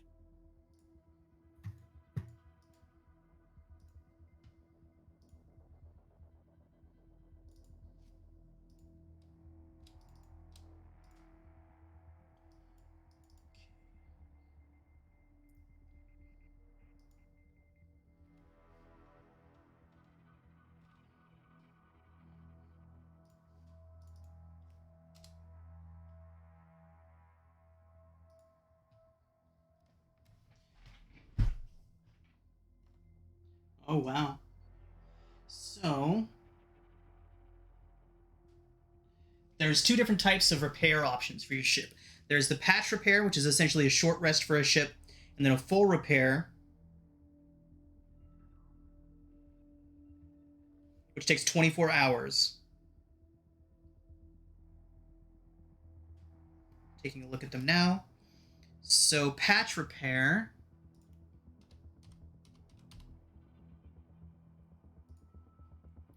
Really wish there was a way to share directly from the compendium. That would be super convenient. Yeah.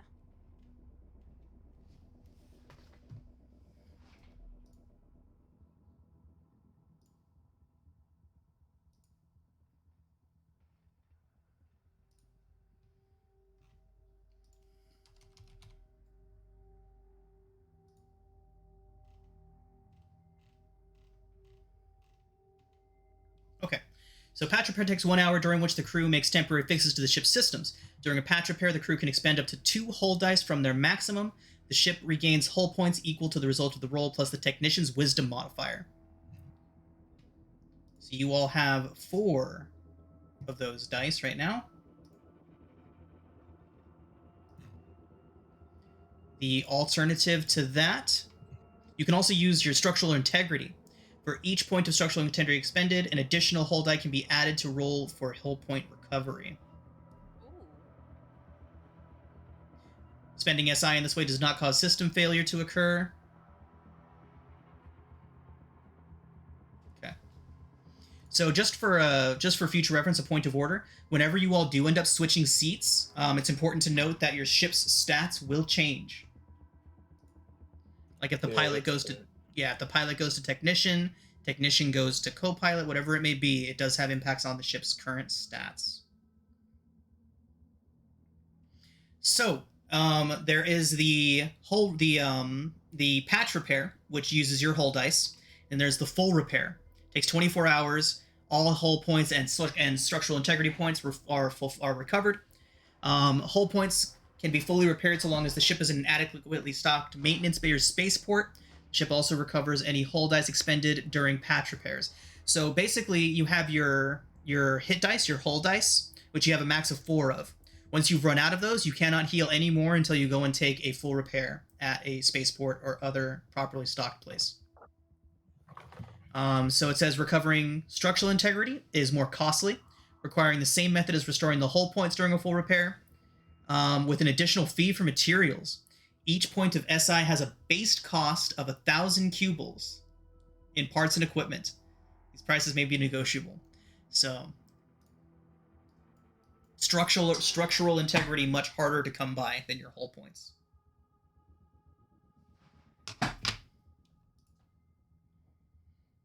Is everybody done with their level up? I'm ready. For the most part, I gotta find one power to add. It's Okay. been kind of hard to find them, but I got them, I think. Looking at the powers list, I almost wish that there was just the D&D or the 5e equivalent, just in parentheses off to the side. Was that? Like for the powers list, I almost wish there was just the D&D equivalent in parentheses off to the side. That would be nice. Yeah. It's like, this is just shield, okay? The only issue is I'm pretty sure they would run into copyright issues, but Sounds about right.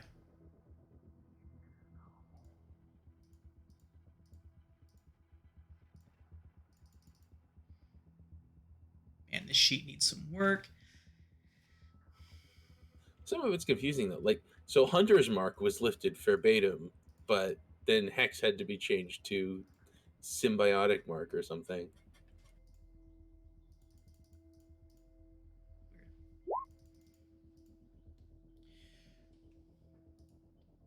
So all you are, do you guys plan on using your hull dice to repair the hull of the ship? I think so. Yeah. Okay. So you can spend up to 2 during a patch repair. There's no spaceport, any sort of docking situation that you all can get to right now, so it will have to be a patch repair. So Technician, roll 2d10 plus your Wisdom modifier. Or 1d10 plus your Wisdom modifier twice.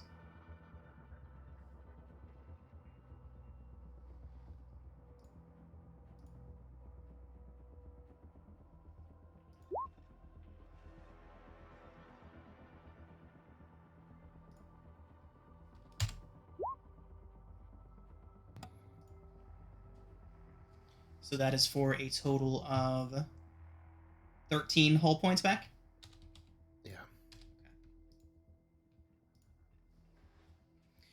So you have 2 hull dice left. You all have time, so you can use those ones if you'd like, or you can hold off. Up to you. What do you guys think? Might as well. We're probably not going to try to get in another fight immediately here. Yeah. true. Yeah, we'll use them. I am not rolling because my wisdom's a -1, so... Nice. My wisdom's at 3, but I'm not the technician roll right now. You all can switch around your rolls as you want to, especially since we're out of combat. All right, Dini, it's on you then. What am I rolling? 1d10 plus your Wisdom mod. That's still 7. Oh, 7. That's Yeah. actually good. That's only 1 point shy of full health. Oh no, wait, never mind. You all have 32 points. 21's the base. Yeah. 22's the base. Okay. I'm like getting lost in this compendium. Like I tab out and then I can't find the right one, and then I'm back in like Esper powers for some reason. Yeah, the in-game compendium is really hard to read. I would definitely recommend opening up a second tab and using the compendium from there, because you have access to the table of contents. Also, the browser compendium is much easier to look for spells in.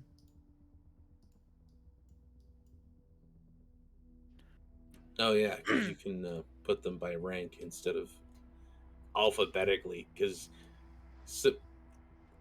I don't know who would ever use an alphabetical spell list. Oh god. Sounds like the most useless thing you could come up with. Right.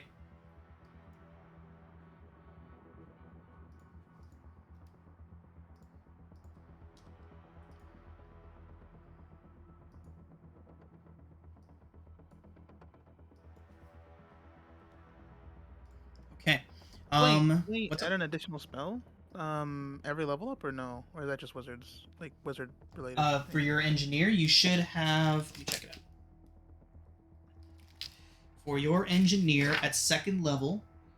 I know I get an additional spell slot, but Yeah, you're a spells prepared caster, the equivalent of a spells prepared caster. So you know all of the engineer spells, and you just prepare a certain number of them each day. oh, this is a prepared one. Yep. Oh shit.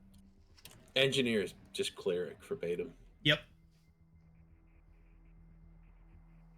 That changes everything actually.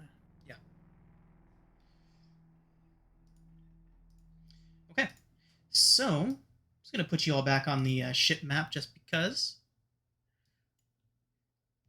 So your ship that you're currently on right now is pretty small. It is just a command shuttle.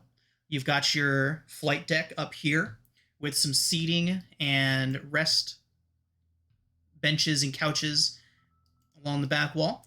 And then that hatch there leads you down to the next level.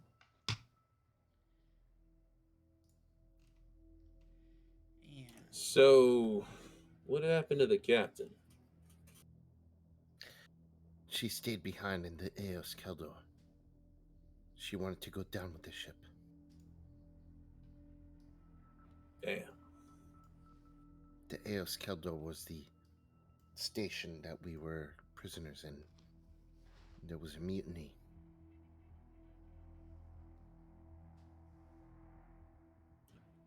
So, what are y'all gonna do now?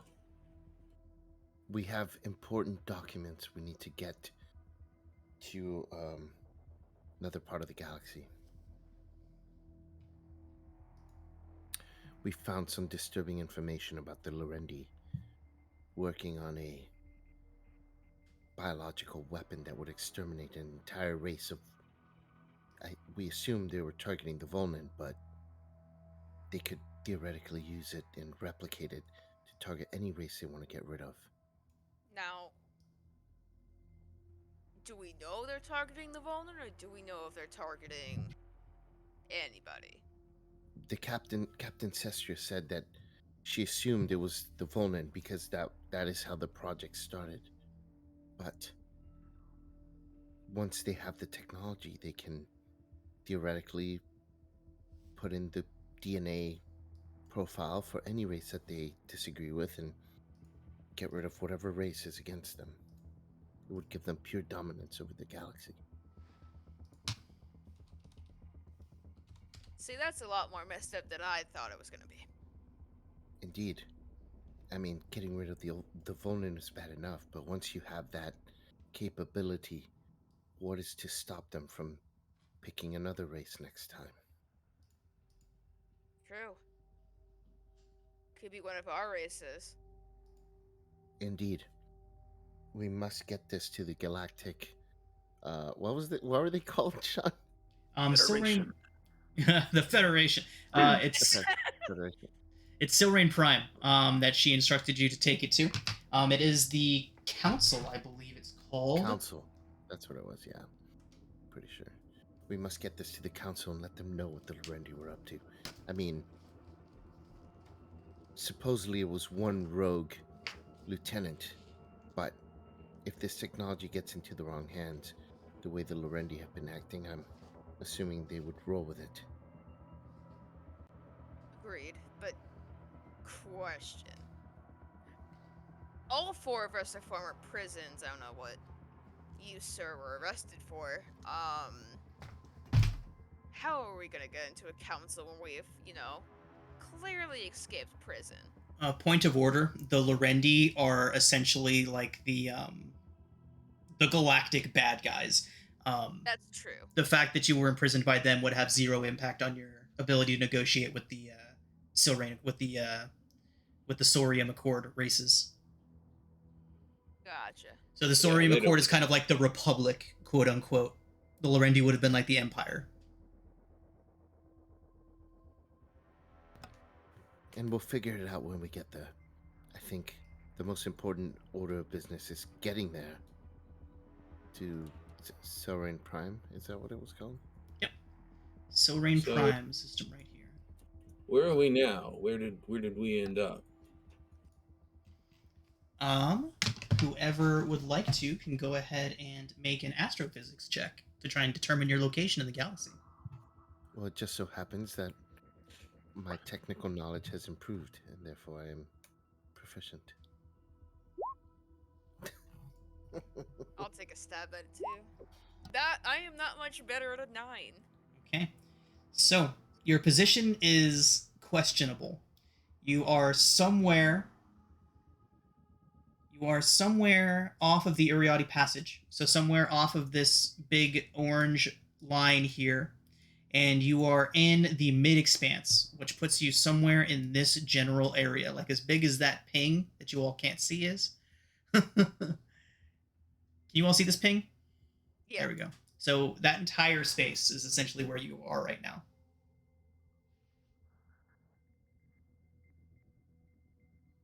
All right. So we got a ways to go. We could just try flying towards the galactic core, but that's a crapshoot. No, I think we should definitely stop for some supplies. We don't know what this salvage ship carries, if it's enough to allow us to survive all the way to Silrain Prime.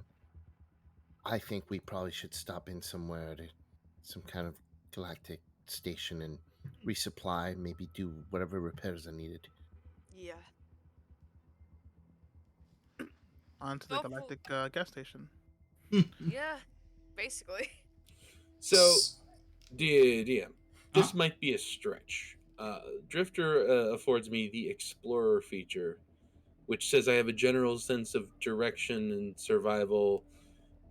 Would I happen to know in this general area of like a way stop, a resting point, something like that? Well, yes. As a matter of fact, you would. There is a spot in the mid expanse. So these rifts, you see the Ariati rift right here? Yeah. That is Yeah. essentially a fast travel point to the other rift, here to here. Now, the importance of that to you all is Peltara Station. Pelsaros, right here. Let me pull that up real quick. I believe that is a spot you all can get to. It is in Inner Colonies.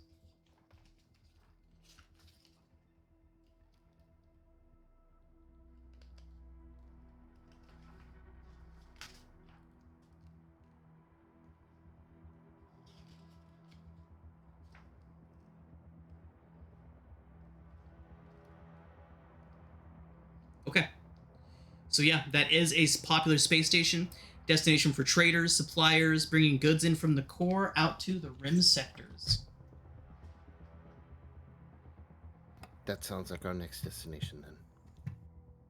Yeah. Let's go.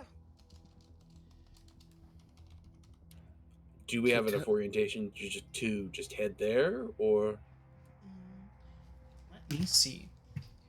So distance like that would take a good few weeks. Luckily, the shuttle is stocked and prepared for a journey of this nature. See how long that'll take y'all.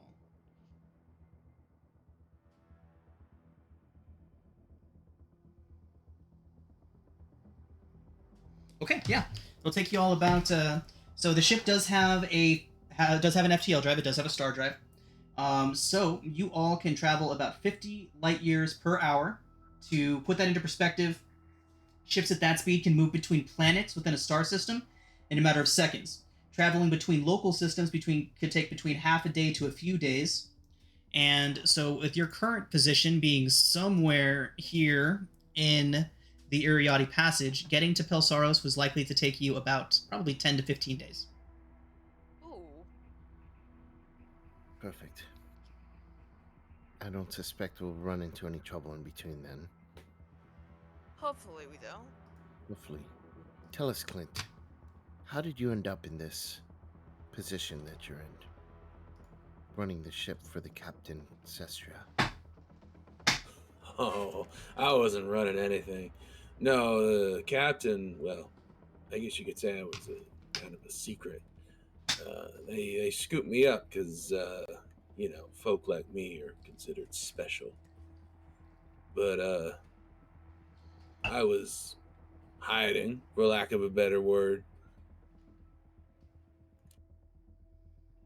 hoping to make my escape. I didn't expect it to do in quite so spectacular a fashion, but you folk seem the sort for that. So Yes, we do seem to attract the spectacular. Well, welcome to the crew. We're glad to have you. What about you all? You said you were prisoners. Did you do Yeah. something that I should know about, or? Besides the fact that I punched a man so hard I may have broken his face and knocked him out, not really. I was imprisoned falsely. I'm sure you've at some point come across my art. I am known as Spectre in the sim. I became somewhat famous for a new type of art that I created. People misinterpreted and thought I was calling for revolution, and the Lorendi Empire took note and sought me out, eventually found me and arrested me. Clint, point of order here. The SIM is the Silrain Intergalactic Matrix. It is essentially the galactic internet. Um, yeah, information highway. Every electronic device that is communicable with one another, with a different electronic device, is connected to the SIM in some way. Um, Individuals have avatars that represent themselves in the sim, and think of it like Star Trek's holodecks. You know, they're generally safe, but they can be manipulated to become dangerous. Every ship of any substantial size, any crew style ship like the one you guys have, pretty much any starship will have sim interfaces in it. And Dini, this is Dini over here. Hello. My hand Hello, blew up in a tentacle workplace man. accident. Workplace accident. Hand blew up. Woke up like this. That's all I can really remember. Man in search of a purpose, then. I mean, as I like look at the hand, yeah, you could say that, I suppose. Well, looks like the purpose found you. Now, near as I can reckon, the place we want to go is Pelsaros. Should be a couple weeks or so around here. That would be perfect. Then we can resupply and, well, catch our breath, so to speak. Get the Yeah. ship repaired. And speaking of which, what should we name our ship? I don't think that the captain would be needing it any further.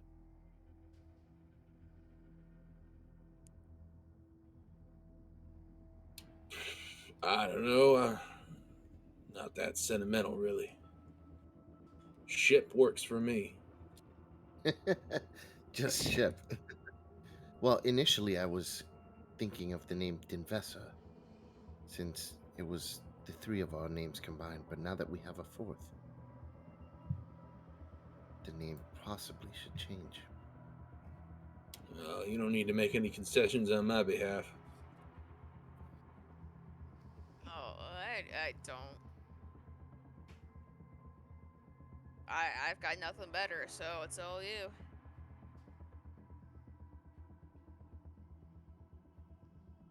Well, since it is a new beginning for all of us, a new dawn, perhaps some type of dawn. Black Dawn? Rising Dawn?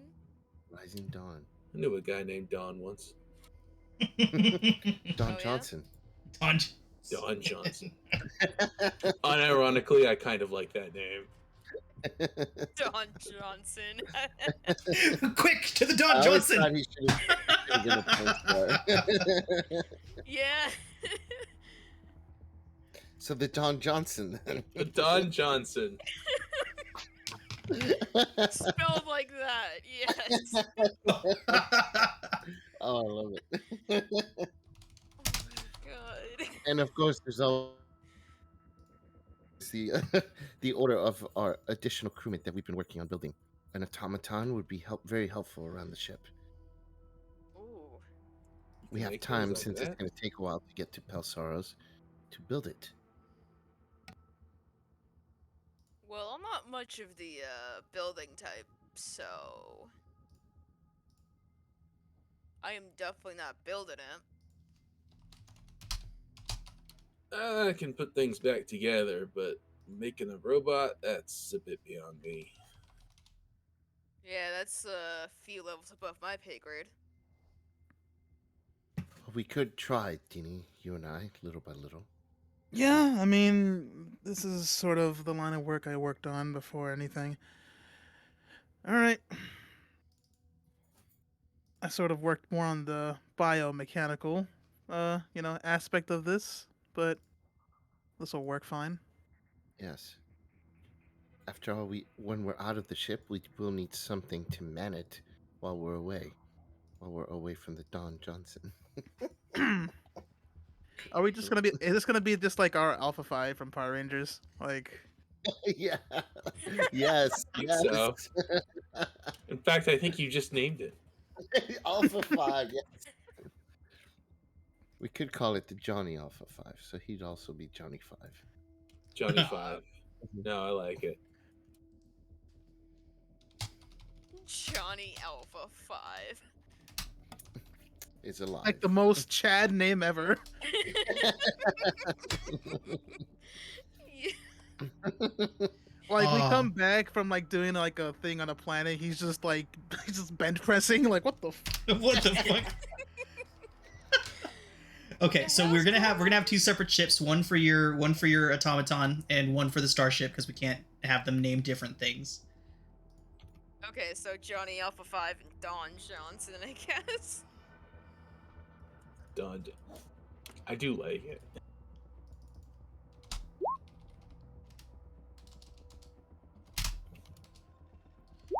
Okay. So, are you all wanting to make that character now? It would basically be a joint character that you all created together.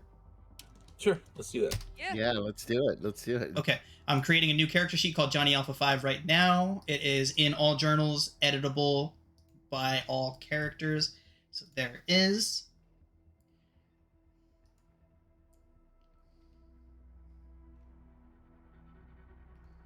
Okay. Okay. So let's just go down the list. We're going to start them off as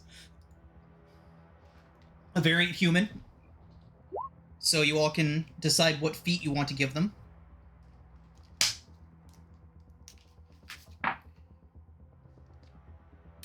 Oh, it might take a minute. I don't know all the feats. I think so. The plan feels like it should be to make him another gunner I like that idea. / sure. backup technician. I think that's the call right there. Gunner / backup technician. Perfect.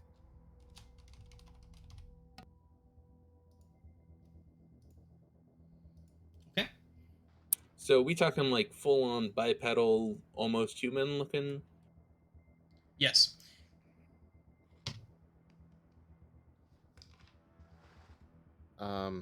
So in terms of feats, maybe some kind of technical feat that gives them like additional proficiencies. What do you guys think? I believe there is a feat specifically for gunner. Ooh. If I recall, I looked over them briefly. Let's see. It will level up with you all, so we'll start it off at level 1, but then we'll immediately get it to level 2. What chapter are the feats on? I think it's the customized options. Yeah. There it is. Yep. Chapter 6. Okay, so it's variant human, and then we get a feat.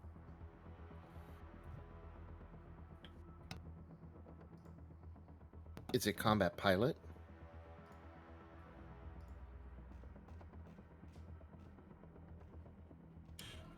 Maybe.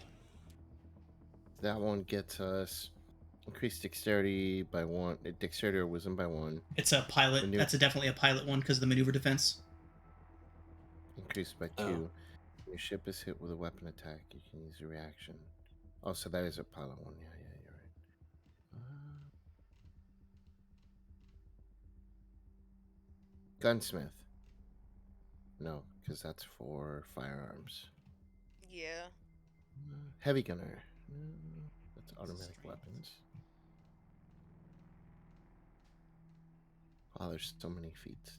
I haven't even looked at the Yeah. feats because I haven't done one. Ship's trying to think tactical, specially trained with using the weapons on a starship. Oh, was it. that's it. That's it right Oh. there. Yeah. Nice. That actually might be useful. Yeah, I like that one.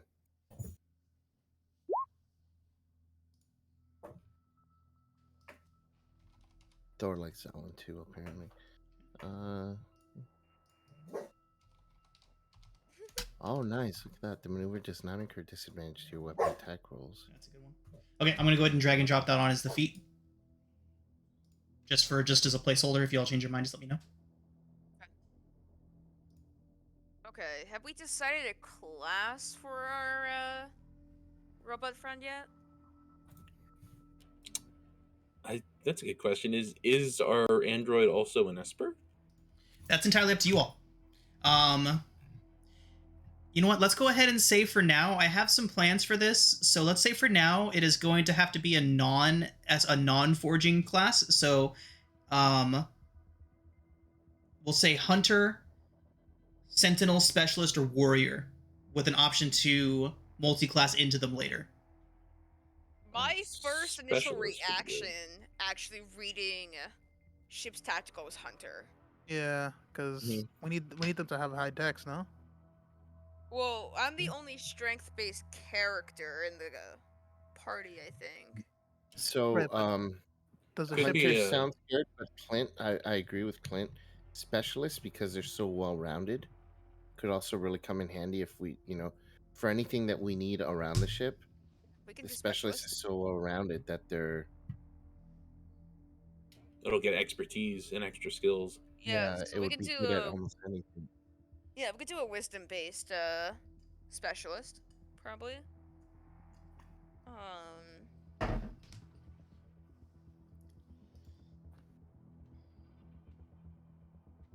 Yeah, Yeah, and then we get them cunning action right off the gate. Wow. yeah, I kind of like the specialist idea, just because the skills are going to be so important. Yeah, the ShadowNet ID actually might be important as well. Depending on what we get, though.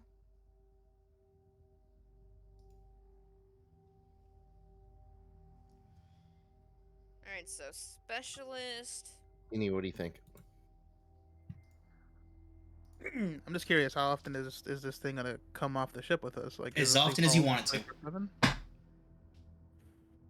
It is in no way going to be bound to the ship. You can take it with you whenever you want to, or leave it behind at the ship whenever you want to. Yeah, Oh. 'cause We we could do- send it off on solo stealth Yeah, missions. recon. Yeah. That's And I can technically keep track of it because the rig I can detach from it. Point of order: this is the only free one you all will get.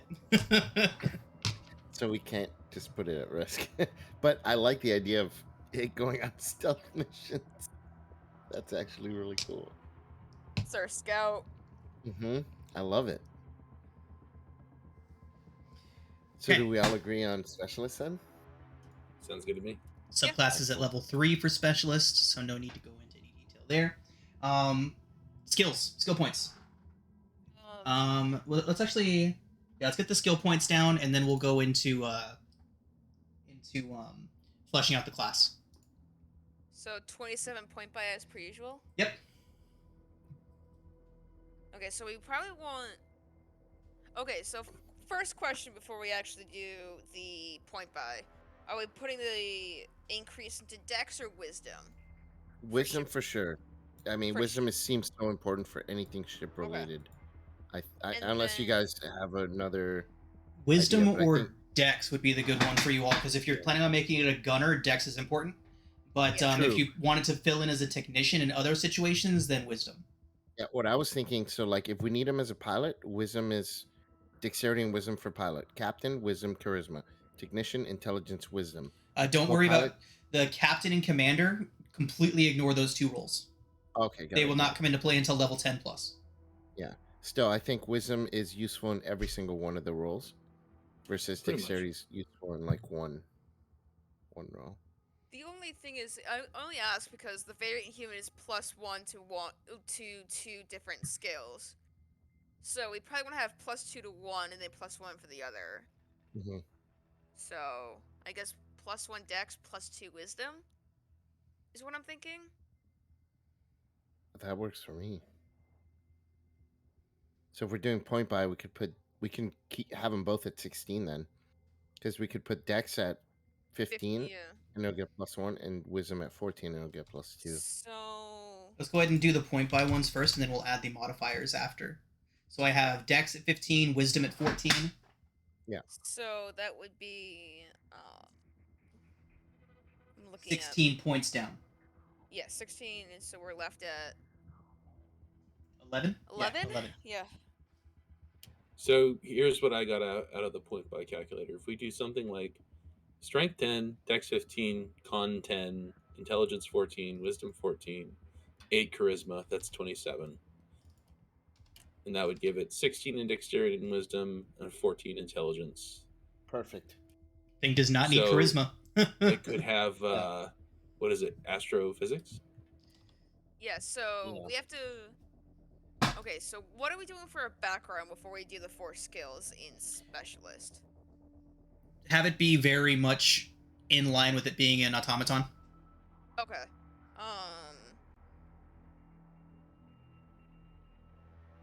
It's basically something you program into it. Okay.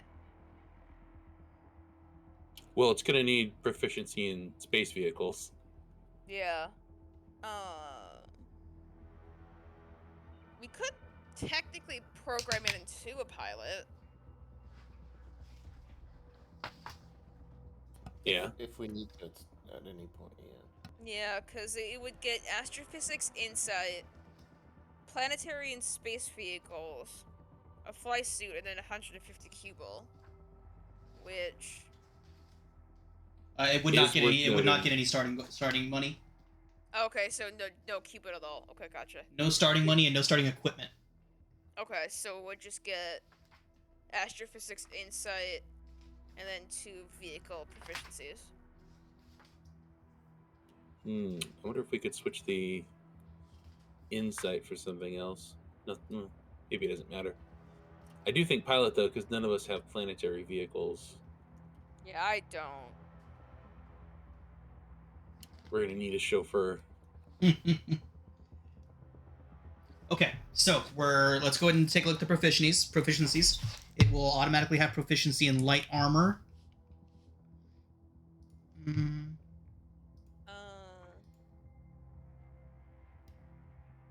Simple weapons, auto pistol, long blade, short blade, saber, infiltration tools, dex and intelligence, saving throws, and light armor.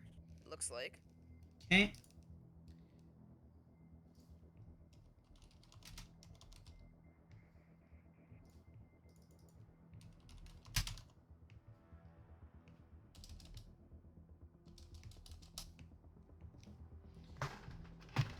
Okay, so sorry, can you read off the weapon proficiencies to me?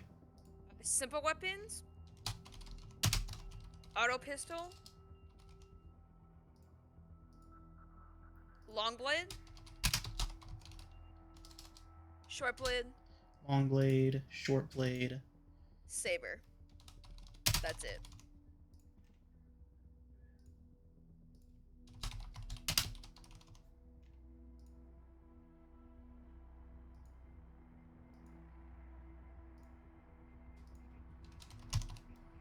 Okay.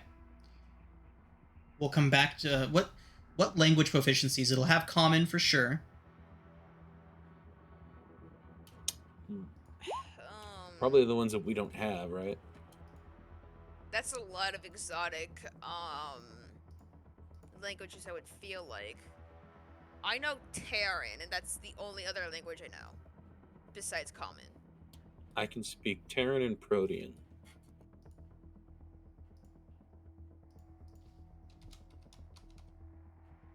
What about Alomu? That probably seems pretty obvious. Oh yeah. We'll say it just knows that one. That's the robotics language. So, how do you spell that again? Oh yeah.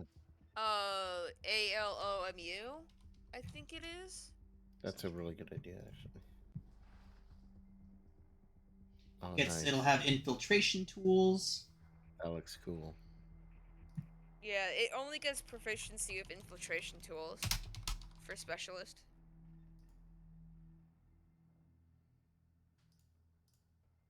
Probably Nesiev. Seeing, is there a major race that none of us are? I have an SF. Oh, okay, never mind. Okay, so we have Nisiv, we have Dendusi. Matokai, maybe? Madokai would be a good one. It's Pelsoros. Madokai is one of those races that owns it. Oh, Yeah. that would be relevant. Yeah. Okay. Do any of us have Volna? No, right? We need Volnin, yeah, because they're kind of a big player right now, at least so far in the story. That might be a good one to pick. Okay, so we have 2 languages already other than common, so we have to pick one. Okay, so Matsukai of Volnan. Hmm. Well, if we're headed into Matokai space, probably my vote goes on that. Okay, I agree. Even Yep. though Volnin was a big player early, where we're headed is what's more important. I think you're right. So would be common. I would guess Matsukai and Alumu would be the 3. Yeah. Checks That out. sounds good to me. Okay. Now, skills. Okay, so if we're gonna program it into a pilot, I would say we already have astrophysics and insight. Mhm. You get to choose 4 from acrobatics, athletics, computers, deception, insight, intimidation, investigation, perception, persuasion, sleight of hand, and stealth. Okay. Computers for sure. Slab hand or stealth in case, situational. Mm-hmm. Yeah, if we're gonna send Stealth, it as definitely. a spy, stealth for sure. So you get 2 Yeah, more. so Computer stealth. Um, insight might be interesting for it. we already have insight. It has insight, yeah. Yeah. Oh, it has insight. Okay. What kind of checks are?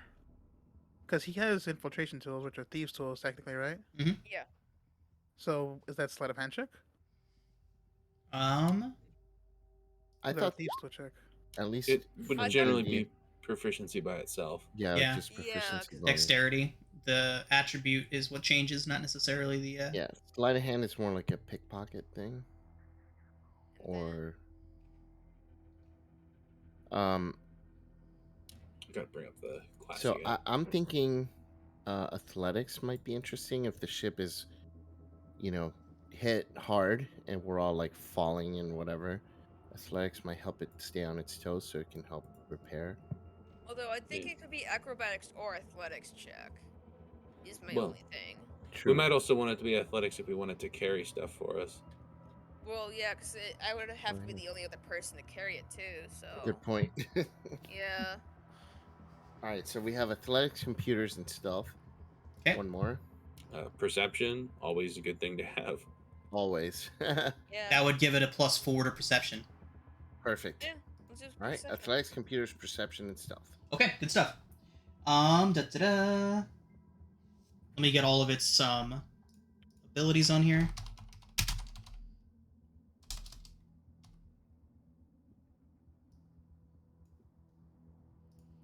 So, has natural wait. aptitude.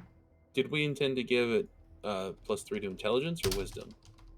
Wisdom, I think. Yeah, we're supposed to have a Oh, that's my 3, bad. That's my bad. Yeah, on wisdom and on dexterity, and a 2 in intelligence. That was my bad. I mixed them. You're good.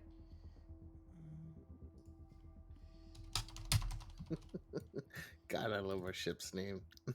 So good. Don Jones. It's the spur of the moment ones that always stand out. Oh my god, it's such a good name.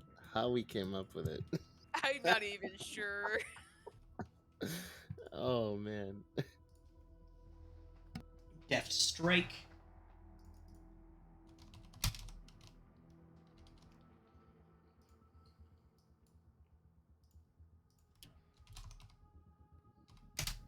Specialist was going to be my second choice. Ooh. Yeah, I had hunter or warrior in mind actually.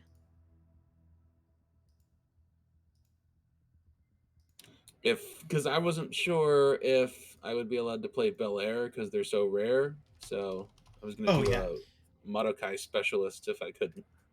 Ooh, that actually sounds interesting.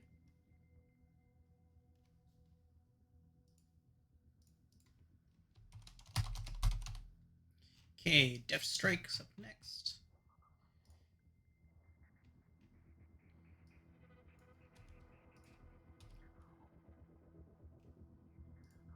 Next class ability after that is the Shadow Net ID.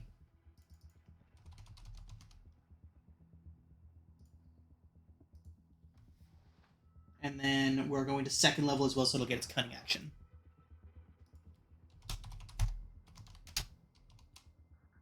Anything else for its level 2 that we should be aware of? Coming action. Anything other than that? No, that's it. Okay. Yeah, it's nothing until the archetype.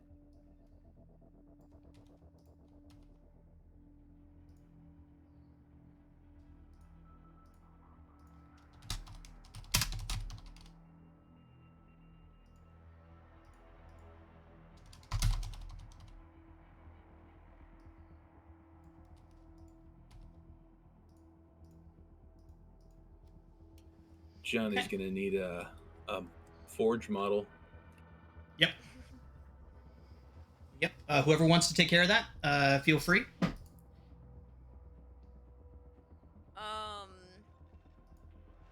For the robot? Yeah, for the HeroForge. I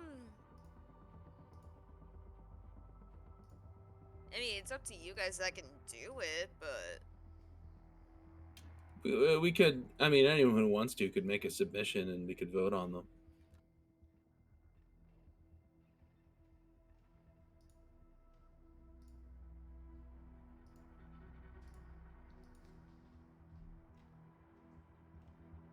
Why don't I just do that?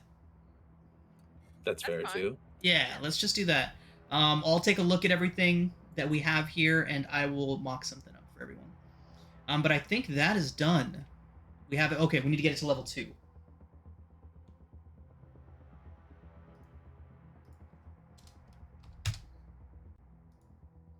Does it get anything at level 2 other than its cutting action? Any other sort of updates, upgrades? It gets some more hit points. Somebody want to roll its hit points up? I think it's a D8, right? Yeah, it's a D8 per specialist level. So it starts off with 8 plus 0, so it starts off as just 8. Alright, I'll roll it. Nice. Okay. How does this thing have... Oh my god, this thing has 2 less HP than me.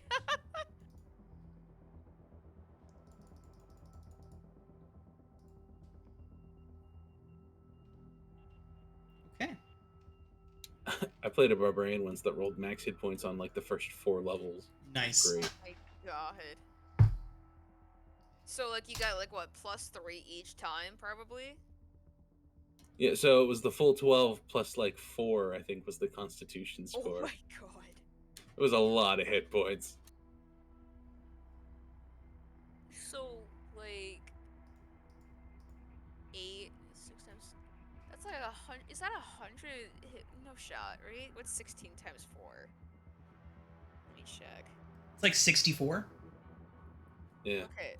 Oh my god, that's disgusting. Mm-hmm.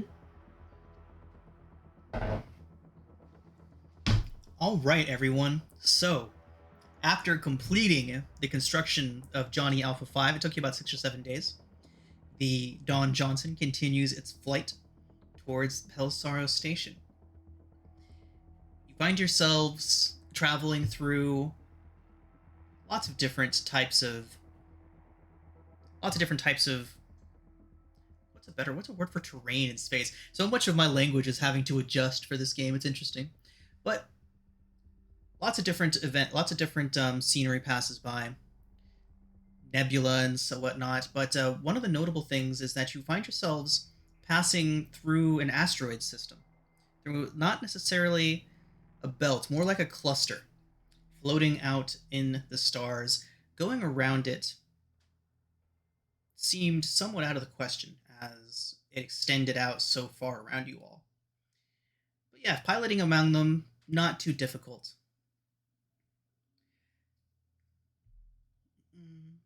What do you suppose this used to be?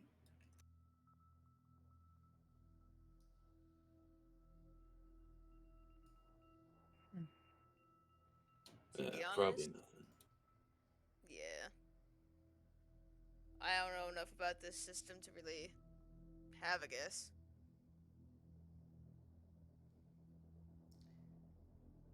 Try asking that new robot.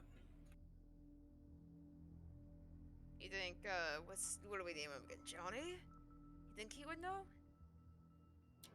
Somebody taught him astrophysics, right?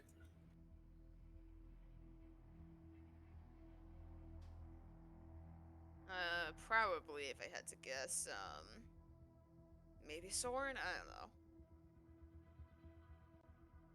Johnny, Turns its head towards you. you suppose this asteroid field used to be? It kind of makes its way over to one of the terminals, looks down at it, and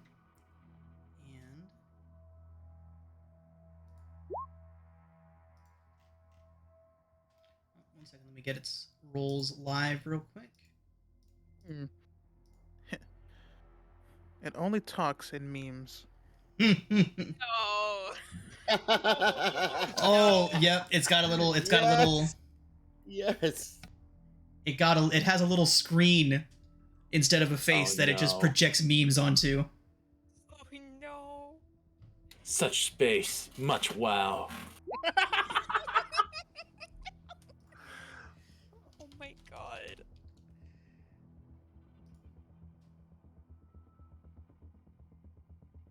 That's the meme it puts on its face. Just an explosion.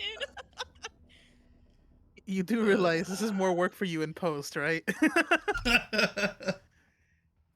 You have to teach you some charm. I don't. Does he have charm? Don't think so.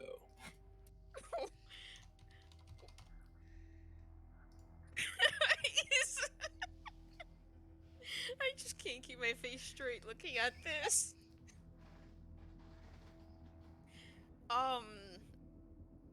I don't. Fuck, I just saw it.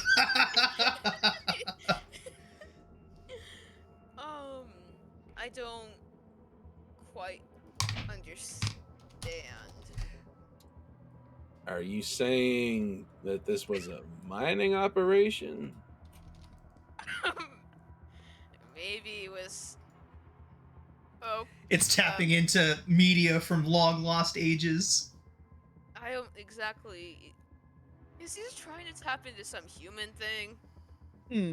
Well, it seems like this was probably just like, back when people were looking for resources and fuel. This was probably a source that just got dried out. Before we found other sources. I don't quite understand the dogs in the. Clint got it, and then Johnny Alpha responded with bingo.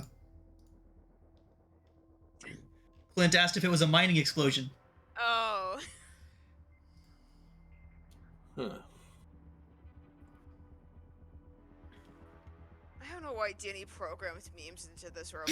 I don't know why he did.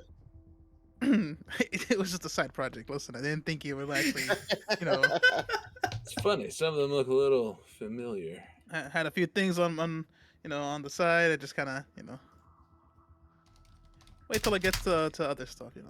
He knows some stuff. How much did you put into this robot? I watched a lot of media, so. That has to be like my most favorite part of running a sci-fi game, is that all of our current media is just fair game to reference. So true. As much as I prefer a book with pictures, maybe we should teach him to speak at some point. I mean, I don't even know if I want to hear him speak, I'm gonna be real. Like, I think I think this is better. Well, to each his own. Her I'm not. own. Whatever. So, as you all are conversing with Johnny Alpha 5, it conveying to you that the results of this asteroid field um, is the result of a mining explosion, at least as far as, what do we call him? We call him Johnny, we call him Alpha 5, what do we call him for short? Probably Johnny. Okay. Johnny. All right. So Johnny lets you know that this was a mining explosion of some kind. Various images flashing across his face to relay the information. And he tells you that this was once one much larger asteroid, and it looks to him, with a 15, he can't get too much info out of it, but he does say that it looks like it happened at least a century ago. Hence the lack of debris or anything. But as Johnny Alpha 5 is explaining this to you, whoever is nearest the central control panels would begin to notice some warning lights flashing on the main instrument panel. A moment later, an alarm begins to buzz. You can see that Good. you can see that the alarms are indicating a large asteroid. You actually can see it at the viewing window. It is by far and away the largest of the remaining pieces. As you all focus on it, you can see that something is moving towards the ship, but it's most certainly not any piece of rocks. It's got some distance on you still, but approaching fast. What do y'all do? One of the asteroids appears to be chasing us. Are we sure that's an asteroid, or is that something else? No idea, but buckle up anyway. Yeah, sure. Hold on. Let me put on my seatbelt. I haven't done that yet.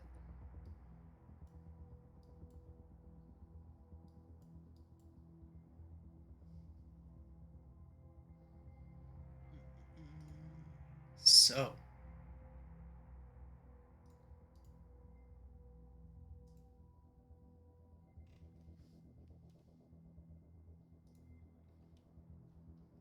oh, my bad. 1 second. They're taking a minute. Yeah, the map setting is not working out that great, unfortunately. Here we go.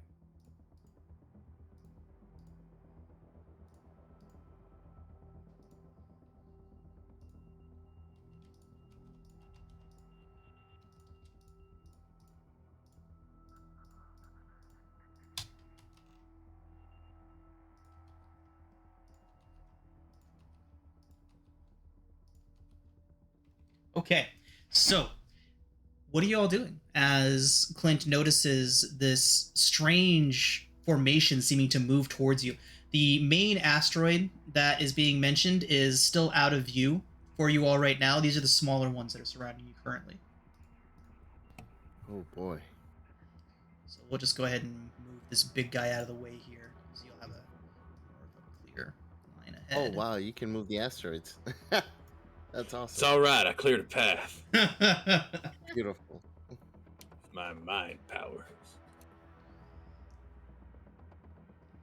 So, as whatever is moving towards you grows closer, you can see it shifting its shape, almost like a cloud. Does somebody want to make a xenobiology check? Who's proficient? Not me. It's not me. Um, Zeno, what's it? I have Xenobiology. +3 with no proficiency. I have a You'd plus- probably be the best at it. I'll still take a shot. Okay, Oh, so you got +2, not +3. What does it say +3? What the hell? Wait, that's Well, 15. Either way, one of you got a 14 or a 15. It's moving like a swarm of birds or insects would move. Yo, Hey, does this ship carry a flamethrower? why are they moving like birds? Do they appear to be gaining on us? Very quickly. Okay. Hey, Oh, this- Soren, can you juice the engines a little bit? I will try. Whatever's following us seems to be biological or mechanical. Let's try that. So, can I try a technician engine boost? Let's go ahead and roll initiative. Oh, Oh dear. The swarm comes into view. Robotic creatures with multiple legs begin to position themselves, and they seem to be making a beeline directly for the ship, moving at an incredible velocity. oh boy. So it feels like we can't outrun them. Well, you tell me. As the swarm approaches, gets to within just a few units of your ship, and then bursts apart into 5 smaller groups.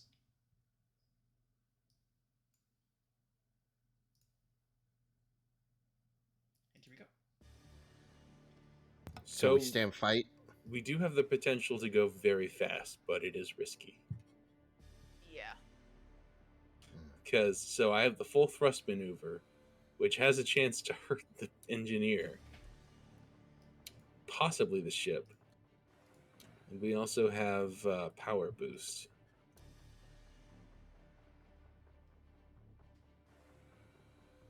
So we could potentially go.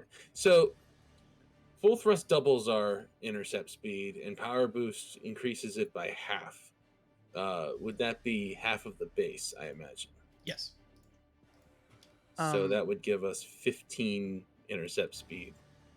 I also have I have an EMP now. But you would have to get me Oh. 30 feet. You would have to get me 30 feet close There, to them. yeah. The distances involved in Starship Combat are much bigger than character Yeah. level. Oh, I see. That is a Um, good point of order. How big is a grid square? Yes, a grid square is equal to 50 feet is a unit. Oh, sorry.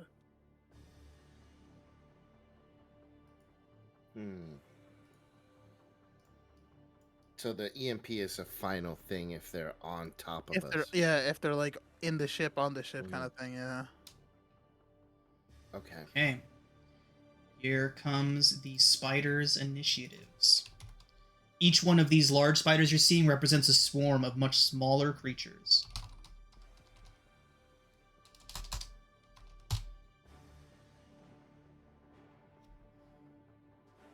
Who thought we'd get attacked by spiders in space? I mean, Anyone proficient can make a lore check. Ooh. I'll do the session inspiration for 21. Okay. Several of you recognize these as Kanasi. The Kanasi are a robotic, artificially intelligent race of self-replicating robots. They like to mine out asteroids like these ones around here, burrowing deep into them, and they have a certain penchant for collecting scrap wherever they can find it. Clint just kind of looks at his hand for a minute. Sorry, I'm scrap was the joke. Oh, all right. With that, the first Kanasi swarm approaches and attaches itself to your ship. You all begin to hear the sound of metal tearing. Oh boy. What in the hell? Second swarm also makes it to your ship and attaches. That is going to bring us to your turn. Crew of the Don Johnson. Do you need? How about that EMP then? Oh, we're trying to EMP now? Well, there's two on They're top on of the us, ship. so that EMP could come in handy now for sure. I still think we can try and get away if we can nail those two. Right. Okay. I'll use my only rig expansion to EMP for my turn. But that'll also wait. But just letting you know, the EMP will also take out Johnny Alpha 5. And a lot of your ship's components, too. Oh, damn. They're not considered creatures. Oh, no? Okay, so it Here, specifies okay. creatures then? Only- Okay. So let's have a maneuver from Johnny and then EMP. So I still think the EMP is a good decision, but we can strategically use Johnny first before you pull the EMP. At least once. This may be interesting. I don't know if I want to say something because it's metagaming, but let me ping it real quick. Dear.